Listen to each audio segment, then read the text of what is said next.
आपने इसके पहले स्कैटरिंग पढ़ी है क्या?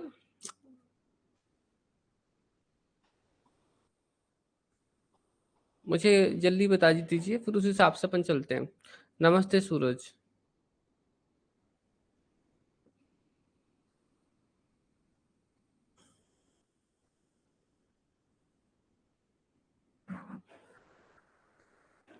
एमएससी में पढ़ा था बहुत पहले, समझ नहीं आया। ठीक है ठीक है, ओके। तो मतलब मुझे थोड़ा सा बेसिक लेवल से पढ़ाना पड़ेगा, है ना?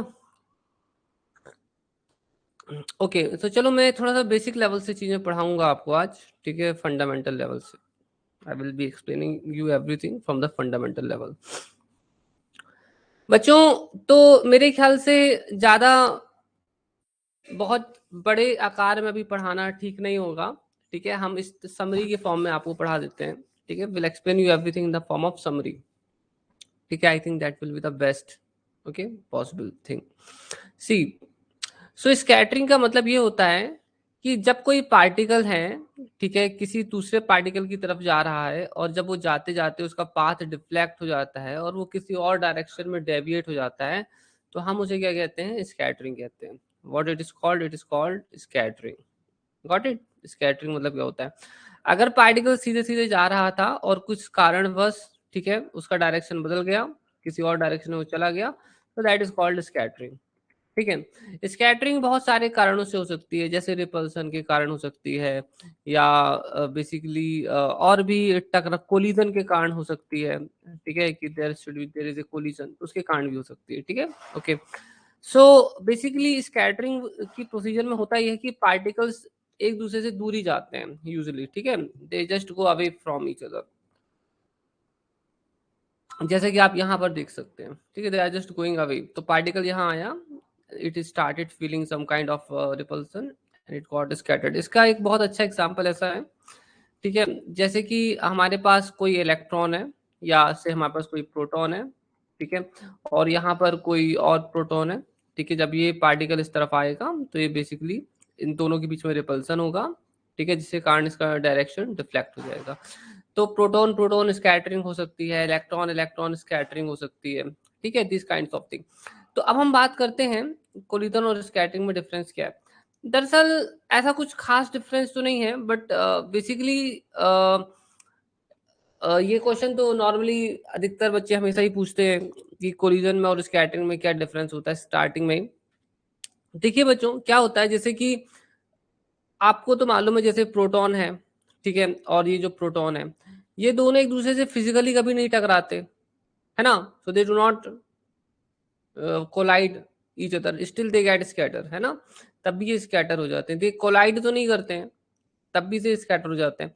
वहीं पर अगर हमारे पास जो है, ठीक है, एक फिजिकल ऑब्जेक्ट हो, एक बॉल है, ठीक है, और अगर एक बड़ी बॉल से टकराती है, तो ये फिजिकल कांटेक्ट में आते हैं। ठीक है, तो इस केस में कोलिजन भी हो गया और स्कैटरिंग भी हो गई, है ना? तो आप समझ लो कि कोई ऐसा खास डिफरेंस नहीं है। कोलिजन के कारण स्कैटरिंग हो सकती है, या रिपल्सन के कारण स्कैटरिंग हो सकती है। ठीक है, तो कुछ ऐसा है नहीं कि हम बताएं। ठीक है, ये बोल सकते हो कि collision is the cause for scattering, a possible cause for scattering. ठीक है जयश्री, तो यहाँ पर क्या है कि फिजिकल कांटेक्ट हुआ, यहाँ पर फिजिकल कांटेक्ट नहीं हुआ, फील्ड से इंटरेक्शन, फील्ड से का इंटरेक्शन हुआ और स्कैटरिंग हो गई। ठीक है जयश्री, ओके। अब देखो बच्चों, स्कैटरिंग जब हम पढ़ते हैं तो अपन लोगों को कुछ चीजें पता होनी चाहिए। ठीक है, we should be aware of the basic things. और ये बेसिक नॉलेज क्या होता है मैं बता देता हूँ आपको। ठीक है, तो what is this basic knowledge?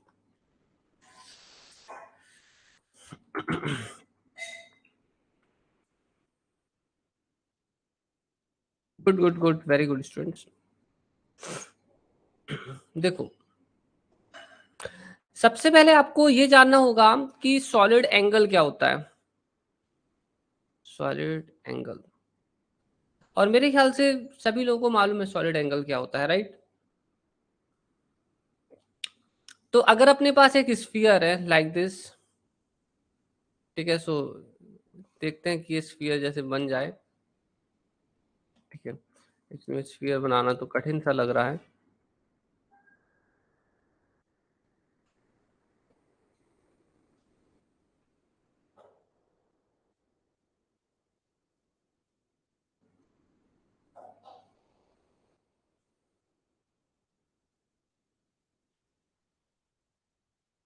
ठीक है, इस बार बन गया। ये आपको लग रहा है कि स्फीयर जैसा, right? Now you can see that it's looking like some sphere kind of thing, right?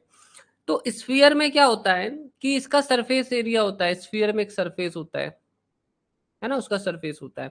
इसका सेंटर ये हो गया सी। अब अगर यहाँ पर आप देखें तो यहाँ पर कुछ एरिया हो सकता है सरफेस पर। ये सरफेस एरिया यहाँ पर, ठीक है, इससे इसका एरिया ए है, ये यहाँ से कितनी दूरी पर होगा? आर दूरी पर ही होगा, right? It is at the distance R, क्योंकि रेडियस होगा।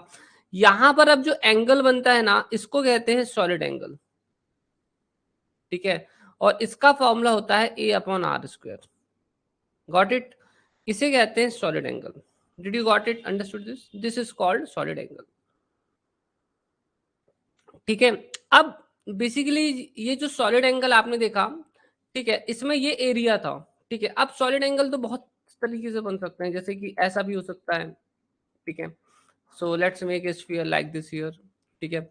अब मैं यहाँ पर एक काम करता हूँ, ठीक है, इस टाइप का एक स्ट्रिप इमेजिन करता हूँ लाइक दिस।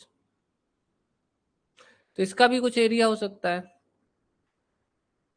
ये इसके दूसरे साइड भी है, ठीक है। आप समझ रहे हैं ना मैं दरअसल मैंने बनाया क्या है? एक स्फीयर में बेसिकली एक इस टाइप की एक स्ट्रिप हो सकती है ना?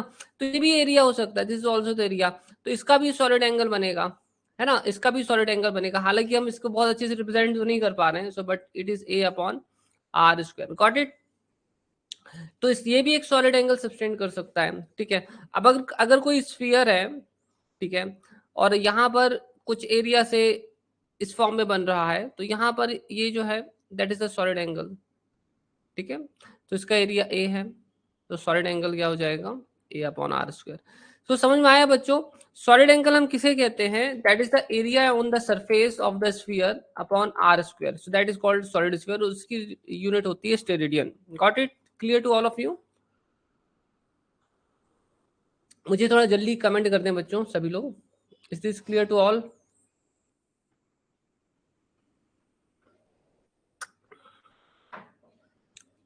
ठीक है, सभी लोग जल्दी जल्दी मुझे बताएं। समझ में आ रहा है सभी को सॉलिड एंगल का मतलब क्या होता है? ठीक है, गुड। अब अपन बात करते हैं normal angle. Normal angle, normal angle तो सभी लोग जानते हैं कि क्या होता है। जैसे कि ये सर्किल है, तो यहाँ से इतना आर्क यहाँ पर बन रहा है, तो अगर हमें पता लगाना है कि एंगल कितना होगा, तो एंगल का फॉर्मूला क्या होता है? यहाँ जो आर्क बनती है और ये इसका जो रेडियस होता है आर, तो थीटा इक्वल टू क्या होता है? थीटा इक्वल टू होता है आर्क अपॉन रेडियस, ठीक है। ये तो बहुत ही वेल नोन फॉर्मूला है, ठीक है, एस अपॉन आर, ठीक है। Theta equal to S upon R, ठीक है, जो कि हम यूज भी बहुत ज्यादा करेंगे, ठीक है। ओके, अब ये तो समझ में आ गया। अब हम बात करने वाले हैं आपके साथ, आपको बताने वाले हैं कि क्रॉस सेक्शन क्या होता है, ठीक है। स्कैटरिंग क्रॉस सेक्शन क्या होता है? स्कैटरिंग क्रॉस सेक्शन के पहले हम लोग इम्पैक्ट पैरामीटर के बारे में और बात कर लेते हैं। इम्पैक्ट पैरामीटर क्या होता है? What is impact parameter? तो इम्पैक्ट पैरामीटर को आप ऐसे समझ सकते हैं कि मान लीजिए कि ये आपका कोई स्फीयर है, suppose that this a solid sphere, something like this, ठीक है। और यहाँ से इसके सेंटर से होते हुए ये एक पैरेलल लाइन है, ठीक है, this is the parallel line from the centre. और अब आप ये इमेजिन कर लें, सी, ओके, इसका कलर कुछ बदलना चाहिए, so let's take like this kind of colour, ठीक है।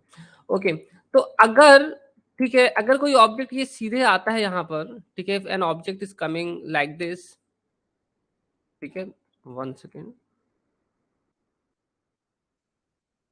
ठीक है, तो यहाँ ये टकरा के क्या हो जाता है? इस तरफ चला जाता है। तो ये जो पैरेलल लाइन होती है ना, ठीक है, इन दोनों के बीच में जो डिस्टेंस होता है, इसे बी कहते हैं। This is called impact parameter B, ठीक है। आप देख सकते हो कि फिलहाल में मैंने यहाँ पर क्या किया हुआ है, यहाँ पर मैंने बेसिकली फिजिकल स्कैटरिंग की मैं बात कर रहा हूँ। और अगर यहाँ पर क्या होता है और यहाँ पर क्या होगा कि अगर आप देख सकते हो कि इम्पैक्ट पैरामीटर अगर रेडियस से बड़ा हो गया, है ना, अगर इम्पैक्ट पैरामीटर, ठीक है, ठीक है। तो इस वाले केस में B is greater than the radius, तो इस केस में नो स्कैटरिंग है ना, नो स्कैटरिंग, तो कोई स्कैटरिंग नहीं होगी। ठीक है, फिलहाल में मैंने जो यहाँ लिखा है that is just to explain you. ठीक है, फिजिकली चीजें, मतलब मान लीजिए फिजिकल स्कैटरिंग हो रही है, ठीक है, उसके लिए। और जब आपका क्या होता है, B is less than the radius, तो इसका रेडियस आर है, सो देयर इज स्कैटरिंग है ना, स्कैटरिंग हैपन्स, स्कैटरिंग हैपन्स। तो कुछ हद तक आप देख सकते हो, ठीक है, कि हमारा जो इम्पैक्ट पैरामीटर होता है वो काफी कुछ मतलब हद तक डिसाइड कर सकता है कि स्कैटरिंग होगी या स्कैटरिंग नहीं होगी। ठीक है, देखो बहुत सिंपल है। ये हमारा एक, suppose that it is a hard ball, ठीक है, एक हार्ड बॉल है, ठीक है, और ये यहाँ से एक दूसरी स्मॉल बॉल आ रही है, ठीक है, स्मॉल बॉल इसका। तो अगर ये स्मॉल बॉल सीधे यहाँ से आ रही है तो इसके सेंटर से, इसके एक्सिस से एक सीधी लाइन तो ये हो गई, ठीक है, और यहाँ से इसकी स्ट्रेट लाइन ये हो गई। तो इन दोनों स्ट्रेट लाइंस के बीच में जो परपेंडिकुलर डिस्टेंस होता है उसी को इम्पैक्ट पैरामीटर कहते हैं। ठीक है, अगर इम्पैक्ट पैरामीटर रेडियस से छोटा हुआ तो स्कैटरिंग होगी, रेडियस से बड़ा हुआ तो स्कैटरिंग नहीं होगी, है ना। तो इम्पैक्ट पैरामीटर फिजिकल स्कैटरिंग के केस में हमें ये बता सकता है कि स्कैटरिंग होगी या स्कैटरिंग नहीं होगी। Did you got it? Scattering will happen और scattering will not happen. This can be protected by impact parameter in case of physical scattering, मतलब जब कोलिजन के साथ स्कैटरिंग हो रही है। ठीक है, got it clear? Please check. ठीक है, गुड गुड। अब स्टूडेंट्स यहाँ आप अपन आगे चलते हैं। ठीक है, अब बात करेंगे कि अपन ने अब काफी सारी चीजें समझ ली है, तो हम बात करने वाले हैं कि स्कैटरिंग क्रॉस सेक्शन क्या होता है। Scattering cross section. Now we are in a situation to understand what is scattering. Sir, कोई angle is always parallel. हाँ, it's always parallel. It's always parallel. ठीक है, पैरेलल लाइन ही होनी चाहिए, this should be a parallel line. Okay Jayashree, ठीक है, good. Now see, scattering cross section क्या होता है इसको समझ लो। ठीक है, देखो मान लीजिए कि यहाँ पर, अब अपन यहाँ पर एक काम करते हैं, मान लीजिए कि यहाँ पर कोई ऐसा पार्टिकल है, टारगेट है, ठीक है, और ये जो टारगेट है ये अपने चारों तरफ एक फील्ड क्रिएट कर दिया है, तो आप एज्यूम कर सकते हो कि न्यूक्लियस काइंड ऑफ थिंग है, ठीक है, या प्रोटॉन काइंड ऑफ थिंग है, इस टाइप का कुछ इमेजिन कर लो अपने माइंड में। ठीक है, तो ये टारगेट है, ठीक है, दिस इज द टारगेट। ठीक है, और अब हम आगे चलते हैं। ठीक है, सी, अब यहां से अगर कोई भी पार्टिकल आता है, ठीक है, तो वो यहां से आएगा तो वो स्कैटर हो जाएगा, है ना, क्योंकि आएगा। अब वो पार्टिकल भी हो सकता है कि प्रोटॉन हो, एग्जाम्पल के लिए न्यूक्लियस हो गया, ठीक है, और ये प्रोटॉन हो गया, तो ये प्रोटॉन जब आएगा तो ये ऐसे ऐसे डिफ्लेक्ट हो जाएगा, राइट, और जब जाएगा तो फिर से एक स्ट्रेट लाइन में जाने लगेगा, सो it will happen like this. ठीक है, तो ये इस तरह से होगा। तो ये हमारा टारगेट हो गया, ये हमारा इंसिडेंट पार्टिकल हो गया, इंसिडेंट पार्टिकल हो गया। अब यहाँ पर एक क्वेश्चन ये उठ रहा है कि स्कैटरिंग क्रॉस सेक्शन कहाँ पर है ना, where is the scattering cross section, है ना, where is the scattering cross section. तो स्कैटरिंग क्रॉस सेक्शन के लिए हम क्या करेंगे, सबसे पहले आप क्लासिकल क्रॉस सेक्शन समझ लीजिए। ठीक है, first of all you have to understand what is classical cross section. Quantum cross section क्या होता है वो थोड़ी देर से समझ में आ जाएगा आपको। ठीक है, you will understand the quantum cross section bit letter.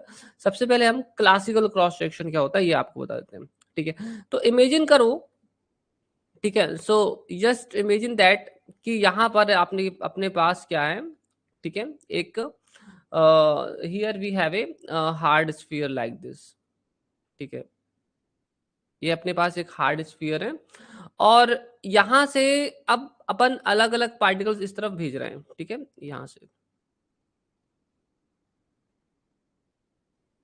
ठीक है, अब ऑब्वियस सी बात है कि जो पार्टिकल्स यहां से जाएगा और इन यहां से, है ना, जो पार्टिकल ऐसा होगा, है ना, तो इतने, इसके बीच में जितने ही पार्टिकल्स यहाँ से जाएंगे वो स्कैटर हो जाएंगे, बाकी इसके ऊपर से जो पार्टिकल्स जाएंगे वो स्कैटर नहीं होंगे, वो ऑब्वियस सी बात है। ठीक है, दैट इज क्वाइट ऑब्वियस। ठीक है, ओके, और ये क्या है हमारा, एक हार्ड स्फीयर है, ये हमारी क्या है, इंसिडेंट पार्टिकल्स हैं, these are the incident particles which are coming towards this direction, ठीक है।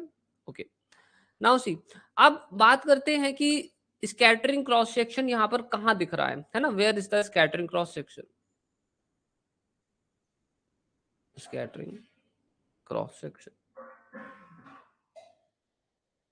स्कैटरिंग क्रॉस सेक्शन कहाँ पर है, तो देखिए इसके लिए क्या करना है आपको, इसके लिए कुछ नहीं है, बहुत ही ईजी है।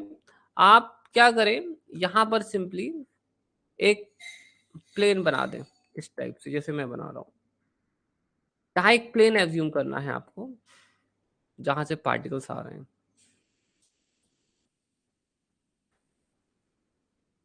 ठीक है। और अब आप यहाँ क्या करेंगे, what you have to do here, let's take yellow colour, ठीक है। अब आप यहाँ पर क्या करेंगे, यहाँ से ना, देखो इसका रेडियस तो आपका आर है ना, इसका जो रेडियस है ये कितना है, आर है, ठीक है। अगर आप यहाँ से यहाँ देखें तो यहाँ से यहाँ तक भी क्या है, आर है।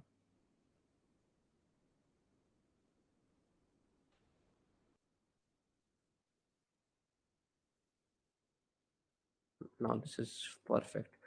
तो आपको क्या करना है अब, ठीक है, आपको इस प्लेन में, वर्टिकल प्लेन में एक सर्किल ड्रॉ कर लेना है, ठीक है। तो आप देख सकते हो कि सर्किल ड्रॉ हमने कर दिया। अब इस सर्किल से कोई भी पार्टिकल अगर आएगा, ठीक है, कोई भी पार्टिकल अगर इस सर्किल से निकलकर इस तरफ आता है, तो वो क्या हो जाएगा, स्कैटर हो जाएगा, ठीक है। तो इस सर्किल का रेडियस भी क्या है, इतना है, इसका एरिया क्या होगा, पाई आर स्क्वायर। तो इसका जो एरिया होता है, इस सर्किल का एरिया, इसी को कहते हैं scattering cross section. Got it, समझ में आया आपको। सो it is A classical cross section, ठीक है, क्योंकि मैंने यहाँ पर एक हार्ड स्फीयर लिया है और मैं एक फिजिकल स्कैटरिंग की बात कर रहा हूँ। तो ये बस समझाने के लिए है आपको कि क्रॉस सेक्शन की फिजिकल मीनिंग क्या होती है, ठीक है। तो ये जो आप देख रहे हो, this is the classical cross section, classical cross section, समझ में आया बच्चों, ठीक है। तो अगर आपके पास कोई टारगेट है, तो आप ये समझो कि उसकी यहाँ पर जो इमेज बनेगी, एक वर्टिकल प्लेन में जो इमेज बनेगी, अगर यहाँ से आप पैरेलल लाइट्स थ्रो करते हैं, तो उसकी यहाँ पर जो इमेज बनती है ना, एक वर्टिकल प्लेन में, तो वो जो एरिया होता है, that is called cross section, ठीक है। अंडरस्टूड दिस थिंग, समझ में आया सभी बच्चों को, क्या है क्लासिकल क्रॉस सेक्शन, और इसका रेडियस अगर आर है, so it is simply pi R square, ठीक है। और cross section, scattering cross section की यूनिट मीटर स्क्वायर ही होती है, मतलब एरिया। इज दैट क्लियर, जल्दी अब मुझे कमेंट करके बताओ, ठीक है, समझ में आया आप लोगों को। Is this point clear to you, be fast, okay.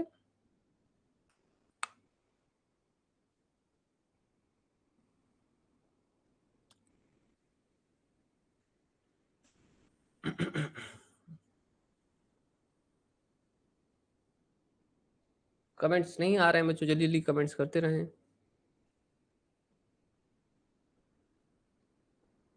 Very good, हाँ हाँ जयश्री बोल सकते हो, आपने थोड़ा सा ज्यादा अच्छी तरह से बोल दिया है, मैंने ऐसा इसलिए नहीं बोला कि मुझे लगा कुछ ज्यादा ही, कुछ ज्यादा ना हो जाए, है ना, यू नो, कुछ ज्यादा टेक्निकल टर्म्स में नहीं बोलना चाहता हूँ, that's why I didn't said like that. या it's the projection of the sphere on the vertical plane, that is called cross scattering cross section, ठीक है, that is the right thing, correct, ठीक है। I just don't want to go in too much technical terms.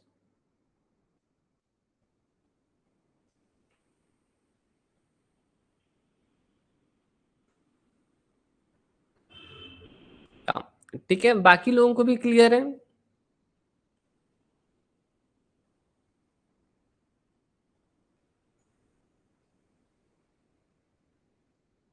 Okay, so I think now everything is quite clear to you, okay.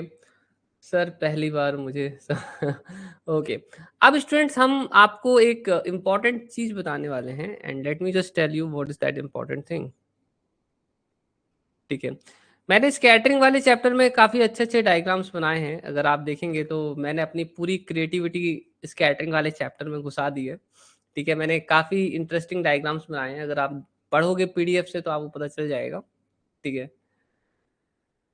Sir आज last है quantum का सुल्ताना। अभी scattering में ना मुझे लगता है आज और कल का दिन तो चला ही जाएगा, इसके बाद रिलेटिविस्टिक क्वांटम मैकेनिक्स होगा। उसके बाद मैं कुछ स्पेशल टॉपिक्स डिस्कस कर लूंगा आपके साथ, ठीक है? ओके, ठीक है, ओके। सो अभी तो थोड़ा सा टाइम लगेगा सुल्ताना, ठीक है? मतलब ऑलमोस्ट खत्म ही है क्वांटम मैकेनिक्स, ठीक है? तो but we will do some few more things, ठीक है? ओके। तो ये एक अच्छी बात है कि एग्जाम के काफी पहले हम लोग फिनिश कर पा रहे हैं, सो इट्स गुड थिंग, है ना? ठीक है। नाउ सी, तो अब अपन लोग जो है, ठीक है, आगे क्या है देखो। अब अपन एक काम करते हैं यहाँ पर थोड़ा सा चीजों को और आगे ले चलते हैं ठीक है, अब थोड़ा सा चीजों को और आगे लेकर चलते हैं। तो ये हमारा हो जाएगा यहाँ पर, ठीक है? देखो बच्चों, आपने यहाँ पर चीजें समझ ली, ठीक है? Okay, you have understood the things well here. अब यहाँ देखो थोड़ा, अब एज्यूम करो कि यहाँ पर क्या है, एक प्रोटॉन है या न्यूक्लियस है, समथिंग लाइक दैट। अब मैंने स्कैट सेमी क्लासिकल थ्योरी पर अभी कोई वीडियो नहीं दिया है, कोई क्लास नहीं ली है उमेश, ठीक है? अब अपन अभी उसके बारे में लास्ट में बात करेंगे, ठीक है? Okay, so we will just talk about that later, okay? तो यहाँ समझो थोड़ा, ये आपका क्या है, ठीक है? ये इसका फील्ड है, what it is, it is the field of the proton, ठीक है? So what it is, it is the field of the proton, field of proton. अब अगर यहां से कोई और भी प्रोटॉन आता है तो वो बेसिकली क्या होगा, पहले तो स्टेट सीधा ट्रेवल करेगा, ठीक है? फिर उसके बाद उसका यहाँ डायरेक्शन क्या होगा, डिफ्लेक्ट होने लगेगा थोड़ा थोड़ा, ठीक है? और फिर वो निकल जाएगा, डिफ्लेक्ट होगा इसका डायरेक्शन, और वो धीरे धीरे निकल जाएगा। ऐसे स्टेट है, कुछ समय बाद निकल जाएगा, ठीक है? Like this it will just go away, ठीक है? सो अब यहाँ पर हमें ये देखना है कि यहाँ पर जब ये यहाँ से निकलता है ना, when it is just going away from here, तो यहाँ पर उसका कुछ, ठीक है, कुछ सॉलिड एंगल के थ्रू निकल रहा है, there is some solid angle it is making. तो इसलिए जो सॉलिड एंगल बना रहा है, तो that is omega, D omega, ठीक है? और ये यहाँ पर जो है बेसिकली एक पैच से यहाँ से निकल रहा है, which is you know which is infinitesimal cross section, scattering cross section, infinitesimal cross section। देखिए, ये यहाँ जिस पैच से निकल रहा है, जिस एरिया से निकल रहा है, उस एरिया को हम क्या बोलेंगे, इनफाइनाइटेसिमल क्रॉस सेक्शन। और जब वो यहाँ से निकल रहा है तो किसी ना किसी छोटे से सॉलिड एंगल से निकल रहा है, विच इज इक्वल्स टू, ठीक है, इनफाइनाइटेसिमल, ठीक है, सॉलिड एंगल। तो बेसिकली होता ये है बच्चों कि ये दोनों क्वांटिटी एक दूसरे के प्रोपोर्शनल होती हैं, ठीक है? These two quantities are proportional to each other. और जब आप क्या करते हो, जब आप इस प्रोपोर्शनैलिटी को हटाते हो, so you get a constant like this D, ठीक है? Okay, okay. और यही जो डी है ना, अब आप इस डी को ऐसे लिख सकते हो, D sigma upon D omega, and this is called differential scattering cross section. ये जो कांस्टेंट ऑफ प्रोपोर्शनैलिटी आपको मिली ना, इसको कहते हैं डिफरेंशियल स्कैटरिंग क्रॉस सेक्शन। अब मैं फिर से अच्छे से समझा देता हूँ आपको, ठीक है? एक बार फिर से देखो, यहां से अगर पार्टिकल किसी छोटे से पैच से निकलता है, ठीक है, यहां से पार्टिकल गया तो छोटे से एरिया से निकल रहा है, और यहां से निकलने के बाद किसी सॉलिड एंगल के थ्रू वो सॉलिड यहां से किसी सॉलिड एंगल से निकल जाता है, ठीक है? तो ये दोनों एक दूसरे के प्रोपोर्शनल होते हैं। अगर आप इसको बढ़ाओगे तो ये बढ़ेगा, ठीक है? ये प्रोपोर्शनल होते हैं, और ये प्रोपोर्शनलिटी हटाने पर जो चीज मिलती है उसी को कहते हैं differential scattering cross section, DSC, ठीक है? और ये आपको ध्यान रखना है, it is just a symbol, है ना? ये क्या है, सिर्फ एक सिंबल है, हम ऐसे एक्चुअल में डिफरेंशियल नहीं करते हैं। This is just a symbol used later, ठीक है? तो आई होप सो आप लोगों को समझ में आ गया होगा। अब मैं अभी यहाँ पर क्या है, मैंने एकदम सिंपल डायग्राम बनाया है जस्ट आपको समझाने के लिए। अब मैं आपको ना एक्चुअल डायग्राम बताऊंगा कि एक्चुअली में होता क्या है। तो जैसे कि मैंने बताया कि मैंने स्कैटरिंग वाली चैप्टर में मैंने काफी सारी क्रिएटिविटी कर रखी है, तो वो आपको टाइप्ड नोट्स में मिल जाएंगे, ठीक है मेरे? तो देखो मैं यहाँ पर वो डायग्राम लोड कर देता हूँ, अपनी बुक का ही डायग्राम है जो आपको दी गई है।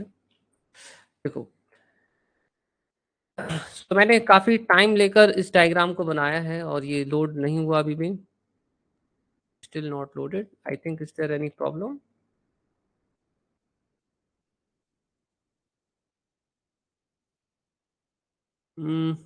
ठीक है, वेट, एक बार फिर से ट्राई करते हैं।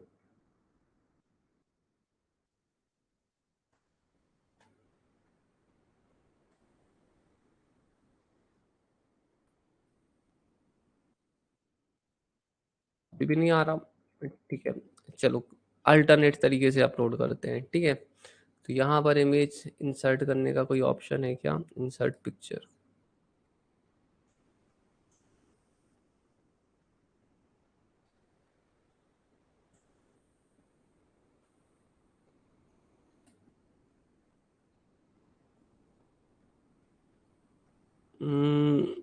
स्टूडेंट्स टुडे आई थिंक 17 है ना? या इट केम, आप देख सकते हो अब, ठीक है। सो इस इमेज को अपन लोग थोड़ा सा छोटा कर देते हैं ताकि चीजें अच्छी तरह से समझ में आए आप, ठीक है। This is sufficient. देखो, अब स्टूडेंट थोड़ा समझना, ये मैंने थोड़ा सा डिटेल में बना दिया है, ठीक है। इसलिए बनाया है डिटेल में ताकि चीजें आप लोग को अच्छी तरह से समझ में आए, ठीक है। थोड़ा सा लग रहा है कुछ, थोड़ा थोड़ा पॉज हो रहा है।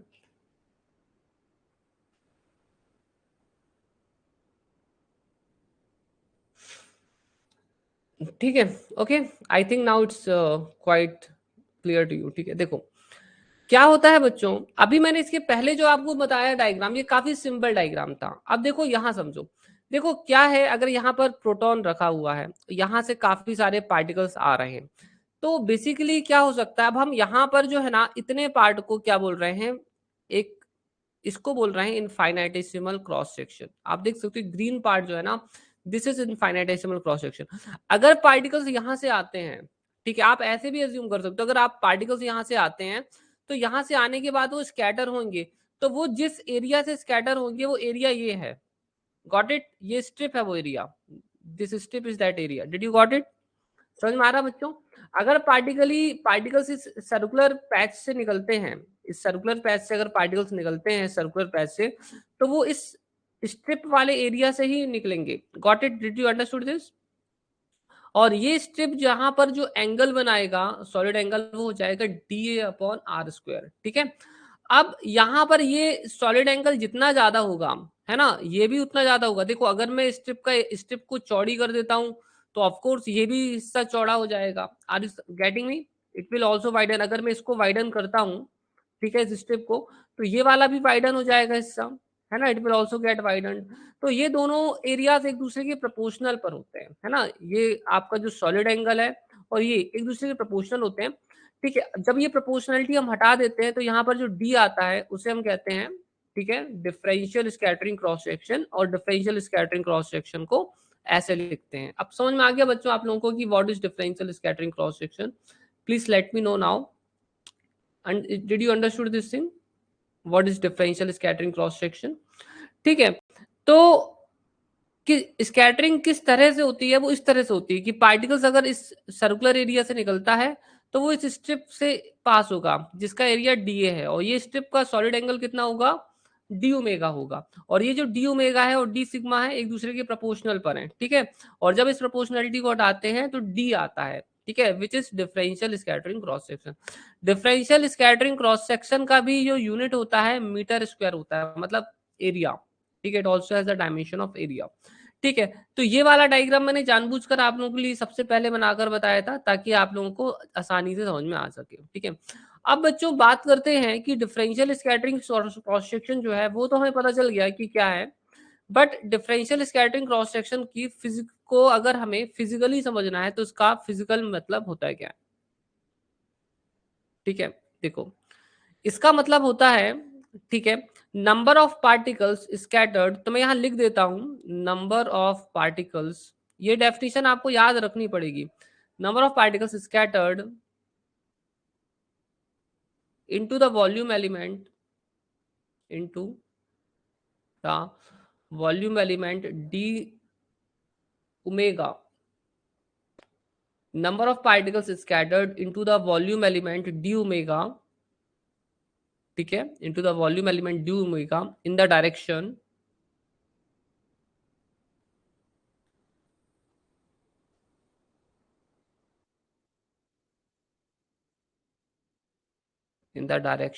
theta phi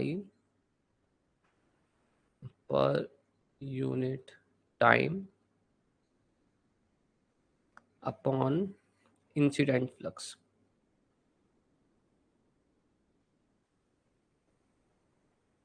इंसिडेंट फ्लक्स का मतलब होता है number of particles incident per unit time per unit area, ठीक है। सो मैं एक बार फिर से बोलता हूं, इसकी फिजिकल मीनिंग होती है number of particles scattered in the direction theta five, number of particles scattered in the volume element d omega in the direction theta 5 per unit time upon incident flux। देखिए मैं diagram draw करके बताता हूँ। ये हमारा से proton है, ये इसका फील्ड हो गया, ठीक है। यहाँ पर एक सॉलिड एंगल है, that is this one, this is the solid angle. तो इसका जो सॉलिड एंगल है वो है जो नीचे बन रहा है solid angle, this is D omega, ठीक है। अब यहाँ से जो पार्टिकल्स आ रहे हैं, ठीक है, ये पार्टिकल्स जो यहाँ से आ रहे हैं, ठीक है, ये बेसिकली आकर इस सॉलिड एंगल से निकल जाते हैं लाइक दिस, आप देखते चलें, ठीक है। तो यहाँ से जो पार्टिकल्स आ रहे हैं उनका एक फ्लक्स है जिसे अपन कहते हैं इंसिडेंट फ्लक्स, जे इन, जो कि बताता है number of particles incident per unit time per unit area, ठीक है। और जो पार्टिकल्स अब यहाँ से निकलते हैं तो वो एक डेफिनेट एंगल से निकलते हैं, ठीक है। तो क्योंकि ये बहुत छोटा है तो अपन कह सकते हैं एक डेफिनेट एंगल से निकलते हैं। तो वो जो एंगल होता है ना वो डिफाइन होता है थीटा एंड फाई से। आप सभी लोग जानते हैं स्फेरिकल कोऑर्डिनेट सिस्टम में हमारा जो एंगल होता है वो थीटा और फाई डिसाइड करते हैं, राइट। तो वो उस इस वॉल्यूम एलिमेंट से तो निकलते हैं बट एक डेफिनेट एंगल पर निकलते हैं, है ना। सो इस इतने से एरिया से, इतने सॉलिड एंगल से जितने पार्टिकल्स इस डायरेक्शन में निकलते हैं यूनिट टाइम पर अपॉन इंसिडेंट फ्लक्स, उसी को क्या कहते हैं, डिफरेंशियल स्कैटरिंग क्रॉस सेक्शन कहते हैं, ठीक है। ये डेफिनेशन आपको याद रखनी पड़ेगी। इस डेफिनेशन को हम लोग और अच्छी से बोल सकते हैं डिफरेंशियल स्कैटरिंग क्रॉस सेक्शन को, N is the number of particles scattered, ठीक है, in the direction theta and five per unit time upon J in, ठीक है। Got it. इसको आप लोग जो है नोट लिख लेना, ठीक है, ये आसानी से आपको इससे याद हो जाएगा, ठीक है। एन क्या है, number of particles scattered in the direction theta five in the volume element D omega per unit time. Got it. इसे लिख लीजिए बच्चों, फिर अपन आगे चलते हैं, then we will just proceed further.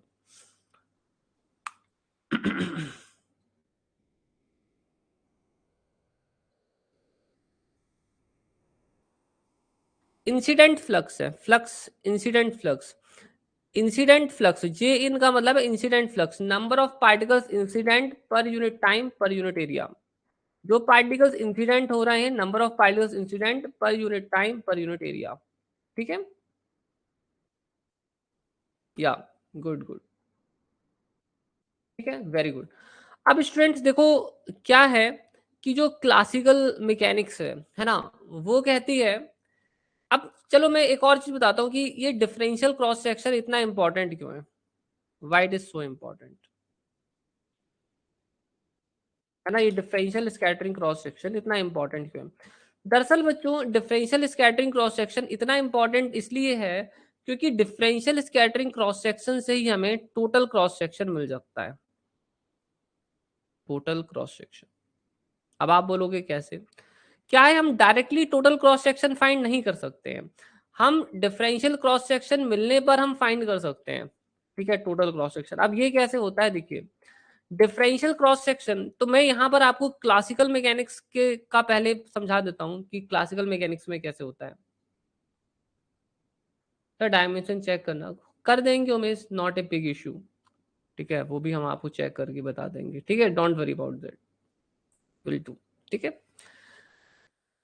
Classical mechanics के अकॉर्डिंग, तो अभी मैं क्वांटम नहीं क्लासिकल मैकेनिक्स के अकॉर्डिंग बताता हूँ कि D sigma upon D omega जो होता है वो होता है डिफरेंशियल स्कैटरिंग क्रॉस सेक्शन होता है। हाँ हाँ, कोई बात नहीं उमेश, मैं हेल्प करता हूँ, ठीक है। डिफरेंशियल स्कैटरिंग क्रॉस सेक्शन होता है B upon sine theta, B आपका इम्पैक्ट पैरामीटर है, थीटा स्कैटरिंग एंगल है, ठीक है। जैसे पार्टिकल ये ऐसे आया ना, तो ये जो है this is B, this distance is B, और यहाँ जो एंगल ये बना दैट इज स्कैटरिंग एंगल, ठीक है, दैट्स द स्कैटरिंग एंगल, ठीक है। और ये आपका हो जाएगा dB अपॉन डी थीटा, ठीक है। तो देखो आप देखोगे कि डिफरेंशियल क्रॉस सेक्शन का हमारे पास एक फॉर्मूला है, बट टोटल क्रॉस सेक्शन का हमारे पास कोई ऐसा कोई फॉर्मूला नहीं है। तो डिफरेंशियल क्रॉस सेक्शन हम निकाल सकते हैं, है ना, इसका मतलब ये कि डिफरेंशियल क्रॉस सेक्शन हम निकाल सकते हैं bye knowing the impact parameter. अब टोटल क्रॉस सेक्शन कैसे निकालते हैं? टोटल क्रॉस सेक्शन निकालने के लिए इंटीग्रेशन करना पड़ेगा, है ना। So what you have to do, you have to do the integration. If you want to find out the total cross section you have to do the integration. तो integration कैसे करें? इसका इंटीग्रेशन कर देते हैं, है ना। तो अगर हम इसका इंटीग्रेशन करेंगे तो टोटल क्रॉस सेक्शन मिल जाएगा, ऑफ कोर्स सीधी सी बात है ना। तो आप एक काम करें, इसको सॉल्व करने से तो कुछ मिलेगा नहीं, तो इसके नीचे रख दें डी ओमेगा और यहाँ रख दें डी ओमेगा। तो अब आप समझ गए होंगे कि हम क्या बोल रहे हैं। सो ये है आपका volume element in the theta phi space, ठीक है। So that is a volume element in the theta phi space. ये आपका हो जाएगा D sigma upon D omega, इसको सेपरेट रख लीजिए, और डी ओमेगा ये हो गया, ठीक है।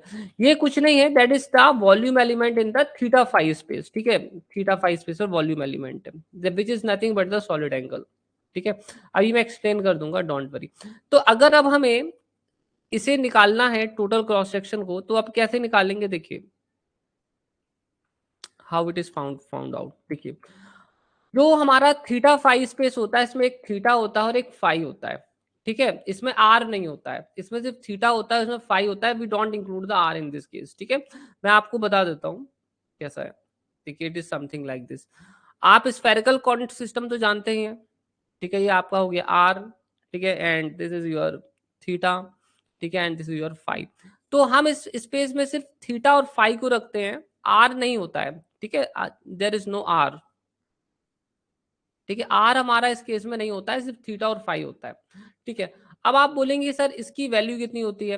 बच्चों इसकी वैल्यू तो बहुत इजी है। देखो आप लोगों ने पढ़ा होगा वॉल्यूम एलिमेंट कितना होता है, R square D R sine theta D theta and D phi. तो इसमें से आर पार्ट को अलग कर दो, तो आपके पास जो बचेगा वो क्या बचेगा, ठीक है। अब आपने आर पार्ट को अलग कर दो, तो आपके पास जो बचता है वो थीटा फाई स्पेस का वॉल्यूम एलिमेंट बचता है। Did you understood this? समझ में आया बच्चों? डी ओमेगा की वैल्यू कितनी होती है? इतनी होती है। कोई कंफ्यूजन तो नहीं है? आप अपने वॉल्यूम एलिमेंट से स्फेरिकल क्वांटिटीज के आर वाला पार्ट को हटा दो, जो बचेगा वो सिर्फ थीटा फाई स्पेस बचेगा, है ना। थीटा फाई स्पेस का वॉल्यूम एलिमेंट बचेगा। समझ में आया? कोई डिफिकल्ट चीज तो नहीं है? It is not at all difficult, right? Please check, कहीं से डिफिकल्ट तो नहीं लग रहा है आपको?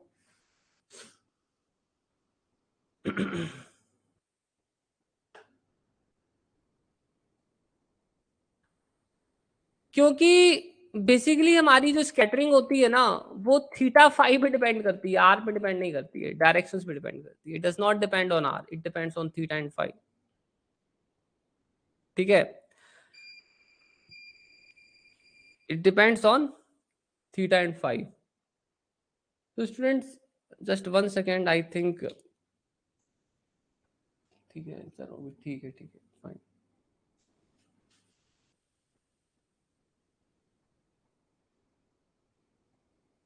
ठीक है, क्लियर है आपको? ठीक है। अब आपका जो ये है ना, देखो अब टोटल क्रॉस सेक्शन जो है वो आप कैसे लिखोगे, ठीक है, ऐसे हो जाएगा। अब आप इसमें क्या करोगे, ठीक है, साइन थीटा डी थीटा और ये हो गया डी फाइव, ठीक है। अब एक लिमिट आपकी थीटा की हो जाएगी 0 से लेकर पाई तक की, और एक हो जाएगी फाई की। जो सिर्फ मैं बता देता हूँ, एक हो जाएगी फाई की 0 से लेकर 2 पाई तक की, है ना। तो इसकी मदद से आप क्या है निकाल सकते हो, टोटल क्रॉस सेक्शन हम निकल आएगा। आप बोलोगे सर टोटल क्रॉस सेक्शन कैसे निकलेगा? देखो ऐसे निकलेगा, 0 से लेकर पाई, 0 से लेकर 2 पाई। इसकी वैल्यू भी हमने देखी ना, बी अपॉन साइन थीटा, ठीक है, D B upon D theta, ठीक है, और ये हो गया sine theta D theta D five. तो बहुत इजी है, आप अपना डिफरेंशियल क्रॉस सेक्शन का फॉर्मूला लिख दो, इंटीग्रेट कर दो, सॉल्व कर दोगे, आंसर आ जाएगा, ठीक है। Once you will solve you will get your answer. ठीक है, okay, I think you understood this. तो ये इसका तरीका है, ठीक है। तो इसे इस तरह से हमें टोटल क्रॉस सेक्शन मिल जाता है, ठीक है। अब चलो मैं आपको ना बताता हूँ, आप लोग अभी ये सोच रहे हैं ना कि ये डी ओमेगा क्या है। बच्चों डी ओमेगा जो आप देख रहे हो ना वो कुछ नहीं है, सॉलिड एंगल ही है। This is solid angle also, only solid angle, but ये इनफाइनाइटेसिमल सॉलिड एंगल है। What it is? Infinitesimal solid angle, infinitesimal solid angle, ठीक है। ये जो है ना, इसी को हम थीटा फाई स्पेस का वॉल्यूम एलिमेंट कहते हैं। Theta phi space volume element, volume element of theta phi space, ठीक है।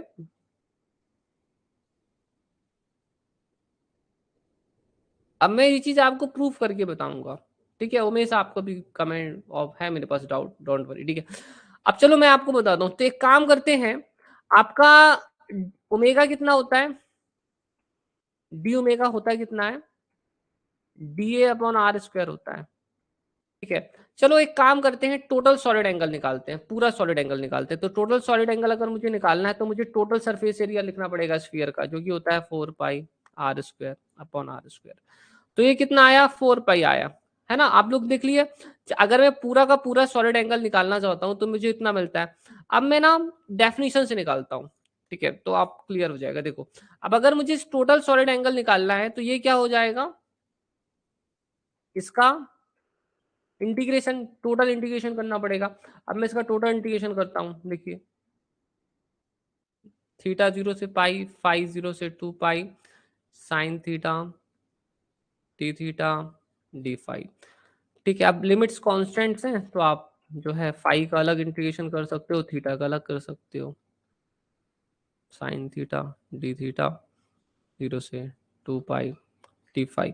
अगर आप साइन थीटा डी थीटा का इंटीग्रेशन करेंगे 0 से पाई की लिमिट में, तो ये आता है हमारा, इसकी वैल्यू होती है हमारी 2, ठीक है। और इसका इंटीग्रेशन करेंगे तो ये आएगा 2 पाई, तो ये कितना आता है 4 पाई।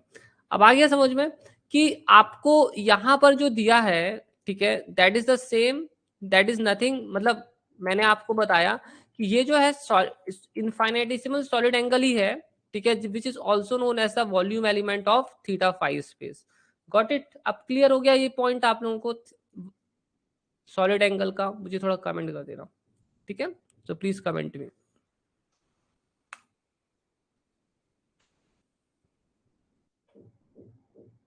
ठीक है, गुड। अब मैंने जो भी अभी तक आपको पढ़ाया है मैं यहाँ थोड़ा समराइज कर देता हूँ, ठीक है, so that you can easily understand the things, ठीक है। तो देखो समरी कर देता हूँ, फिर इसके बाद हम कुछ क्वेश्चंस कर लेंगे, ठीक है, ताकि थोड़ा कॉन्सेप्ट भी क्लियर हो जाएगा। तो स्कैटरिंग की पूरी थ्योरी मैंने आपको बताया कि अगर हमारा यहाँ से प्रोटॉन है, उसका कुछ फील्ड है, यहाँ से दूसरा प्रोटॉन से आ रहा है, तो ये एक एरिया से निकलता है यहाँ से, जिसे हम कहते हैं इनफाइनाइटेसिमल क्रॉस सेक्शन, और ये यहाँ से ऐसे निकल जाता है, और ये जिस एंगल से यहाँ निकलता है that is the solid angle. तो ये जो डी सिग्मा होता है दैट इज प्रोपोर्शनल टू होता है डी ओमेगा के, और जब आप इस प्रोपोर्शनैलिटी को हटा देते हो तो यहाँ आता है डी, डी सिग्मा। इस डी को हम कहते हैं,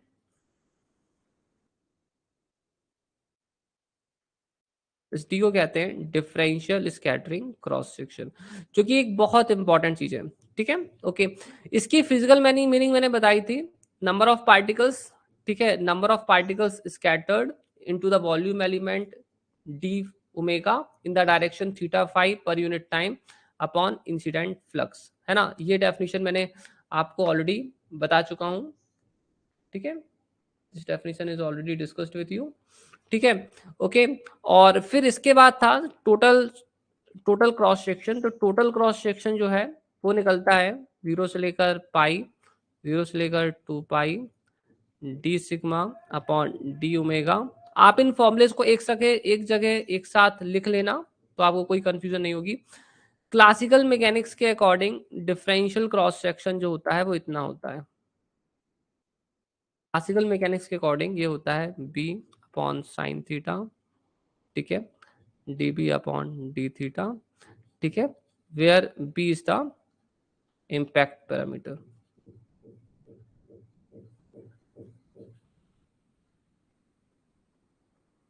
जहां की बी क्या है, हमारा इम्पैक्ट पैरामीटर होता है। फिलहाल के लिए आपको इतना ध्यान रखना है। इसमें मैं एक और चीज बता देता हूं कि अगर आपकी स्कैटरिंग स्फेरिकली साइमेट्रिक होती है ना, इफ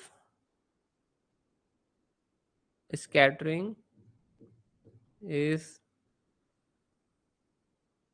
spherically symmetric, तो स्फेरिकली साइमेट्रिक स्कैटरिंग तब होती है जब हमारा जो पोटेंशियल होता है वो स्फेरिकली साइमेट्रिक होता है। सो इन दैट केस पोटेंशियल हमारी जो स्कैटरिंग होती है स्फेरिकली साइमेट्रिक होती है। इन दैट केस हमारा यहाँ पर ये जो वाला जो पार्ट होता है वो फाई इंडिपेंडेंट हो जाता है, दैट बिकम्स फाई इंडिपेंडेंट। और ऐसे केस में ठीक है टोटल क्रॉस सेक्शन जो होता है वो होता है 2 पाई 0 से लेकर पाई, क्योंकि हम फाई पार्ट अगर इंटीग्रेट कर देंगे तो हमारे पास इतना ही बचेगा,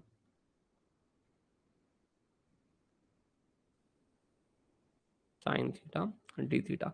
सो बच्चों इतने फॉर्मूलेस आपको रटने पड़ेंगे, ठीक है, इतने फॉर्मूलेस जो मैंने लिख दिए यहाँ पर ये रटने पड़ेंगे कुछ भी हो जाए, ठीक है। तो सबसे पहले तो आप इतना लिख लो। और अभी तक मैं आपको जो भी पढ़ा रहा हूँ ना फिलहाल यहाँ पर, ठीक है, अभी मैंने क्वांटम पार्ट में नहीं गया हूँ, मेनली क्लासिकल क्लासिकल चीजें पढ़ाया हूँ मैं आपको, ठीक है।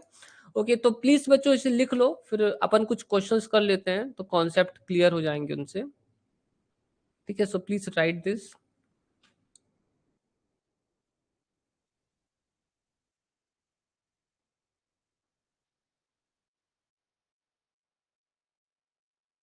और ठीक है, ओके फाइन, ठीक है। और उमेश आपका भी मैं डाउट क्लियर कर दूंगा, ठीक है, don't worry.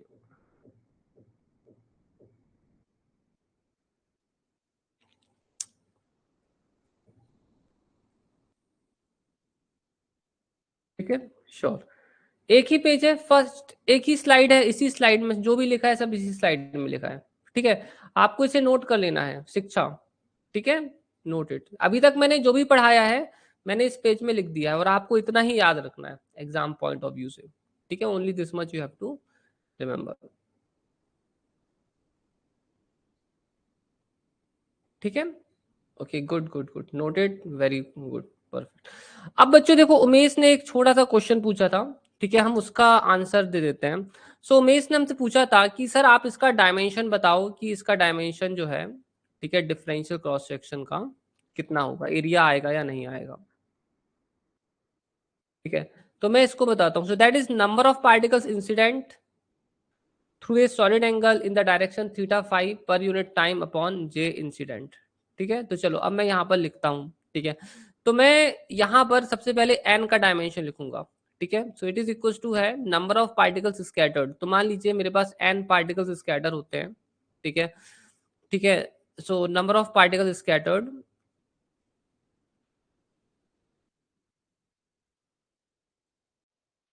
So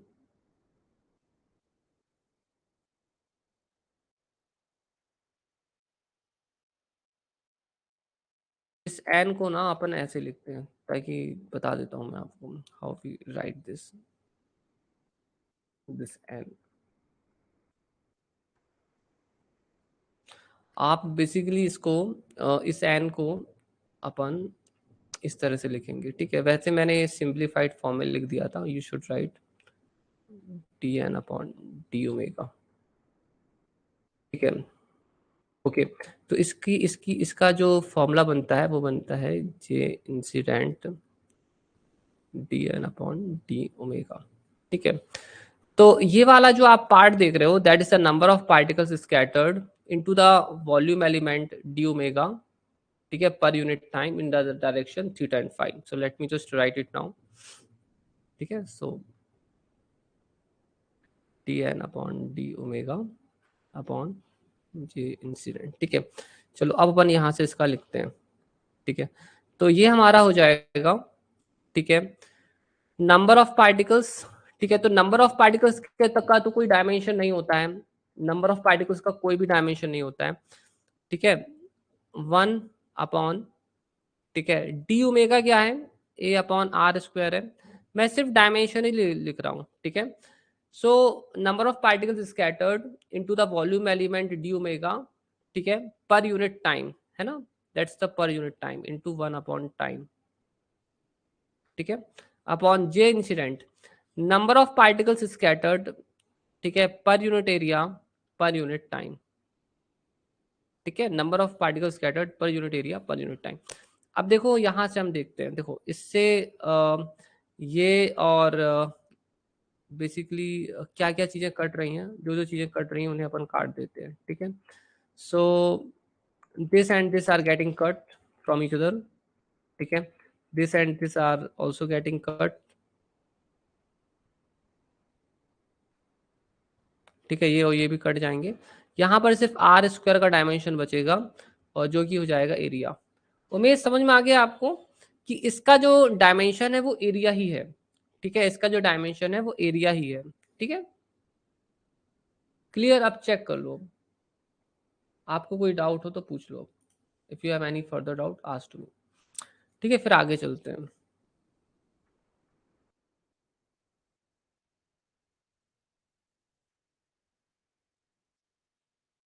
Umesh clear है आपको? कोई डाउट हो तो पूछ लो। न्यूमरेटर में टाइम कहाँ आ रहा है? न्यूमरेटर में टाइम आप हैंड रेस कर सकते हो, ये वाला टाइम। ये मैंने इसकी डेफिनेशन बताई है ना, this is the number of particles, ठीक है, scattered into the volume element D omega per unit time. Per unit time आपने इसकी डेफिनेशन शायद अच्छे से देखी नहीं जब मैंने लिखी थी तो। ये देखिए, दिख रहा है आपको?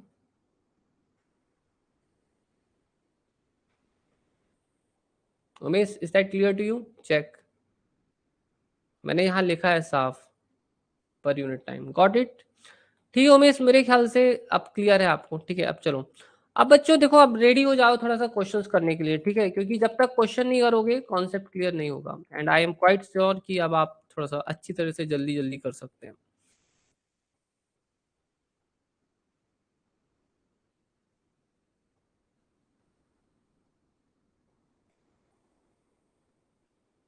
क्वेश्चन आपके सामने है, आप इसे करिए। ठीक है, आपको इस क्वेश्चन को क्लासिकली सॉल्व करना है।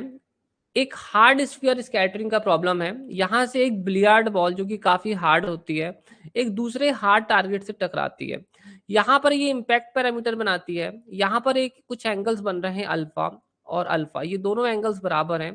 This is the radius of the hard target. आपको ये पता लगाना है कि इम्पैक्ट पैरामीटर बीटा कितना होगा। What will be the impact parameter beta? This is what you have to find right now here. मैं आपको ऑप्शंस दे दूंगा, so will give you options.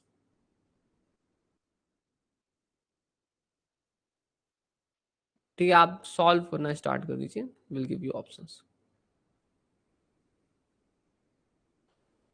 ठीक है, वेट, ऑप्शंस के साथ मैं इमेज लोड कर लेता हूँ।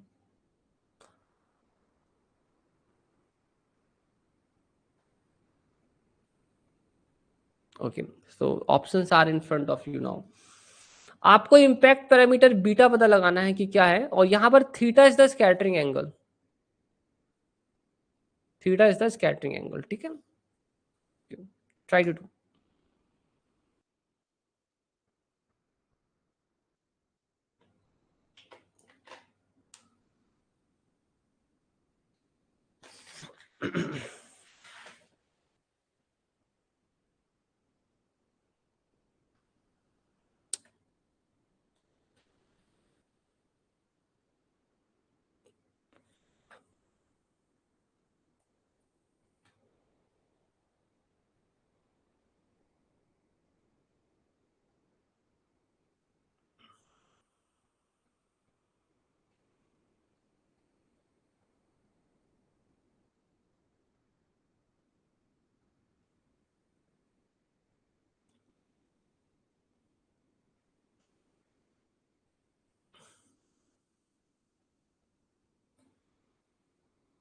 क्या बात है, ठीक है, गुड गुड।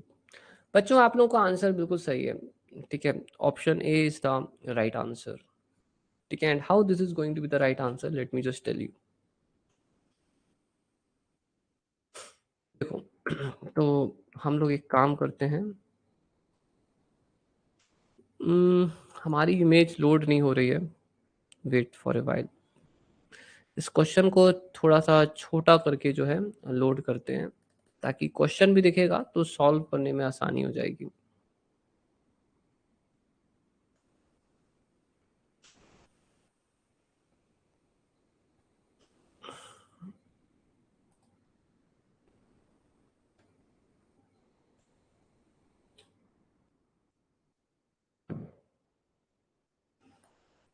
ठीक है, ओके फाइन।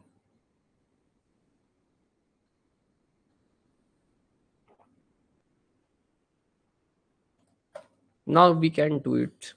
ठीक है, देखो, सो यहाँ पर जो है एक एंगल ये हो गया हमारा थीटा। ठीक है, तो मैं एक काम करता हूँ। ठीक है, so I will just make here like this. ये पार्टिकल ऐसे आया था, ये ऐसे स्कैटर हो गया, और ये जो है सेंटर से ये हो गया। ठीक है, ये इम्पैक्ट पैरामीटर हो गया बी। ठीक है, और ये हो गया हमारा रेडियस आर। ठीक है, ओके, ये भी हमारा हो गया पी। ठीक है, ये हमारा यहाँ जो भी एंगल है दैट इज अल्फा। ठीक है, और यहाँ पर ये जो भी ये है दैट इज थीटा, ये भी अल्फा है। सबसे पहले तो बच्चों हम लोग यहाँ पर क्या करेंगे, देखो यहाँ पर भी एंगल थीटा बनेगा, अल्फा बनेगा। ठीक है, here the angle will also be alpha if you will see. देखो, अब मेरी बात थोड़ा ध्यान से समझना।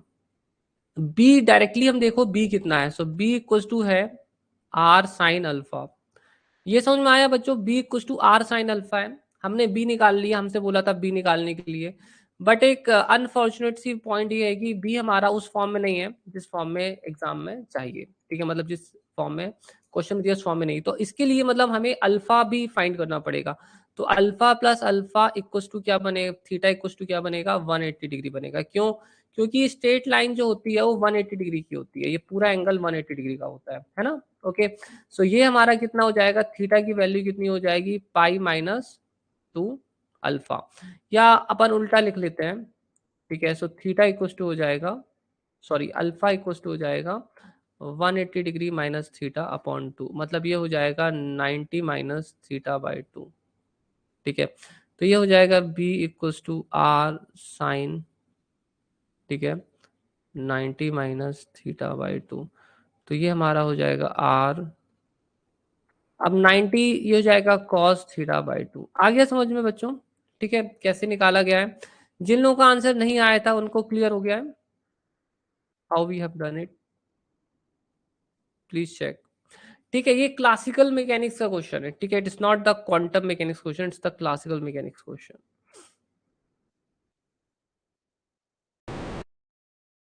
ठीक है बच्चों, अब नेक्स्ट क्वेश्चन। ठीक है, so I think that's clear, well clear to all of you. So now you have the next question. Next question is coming, okay.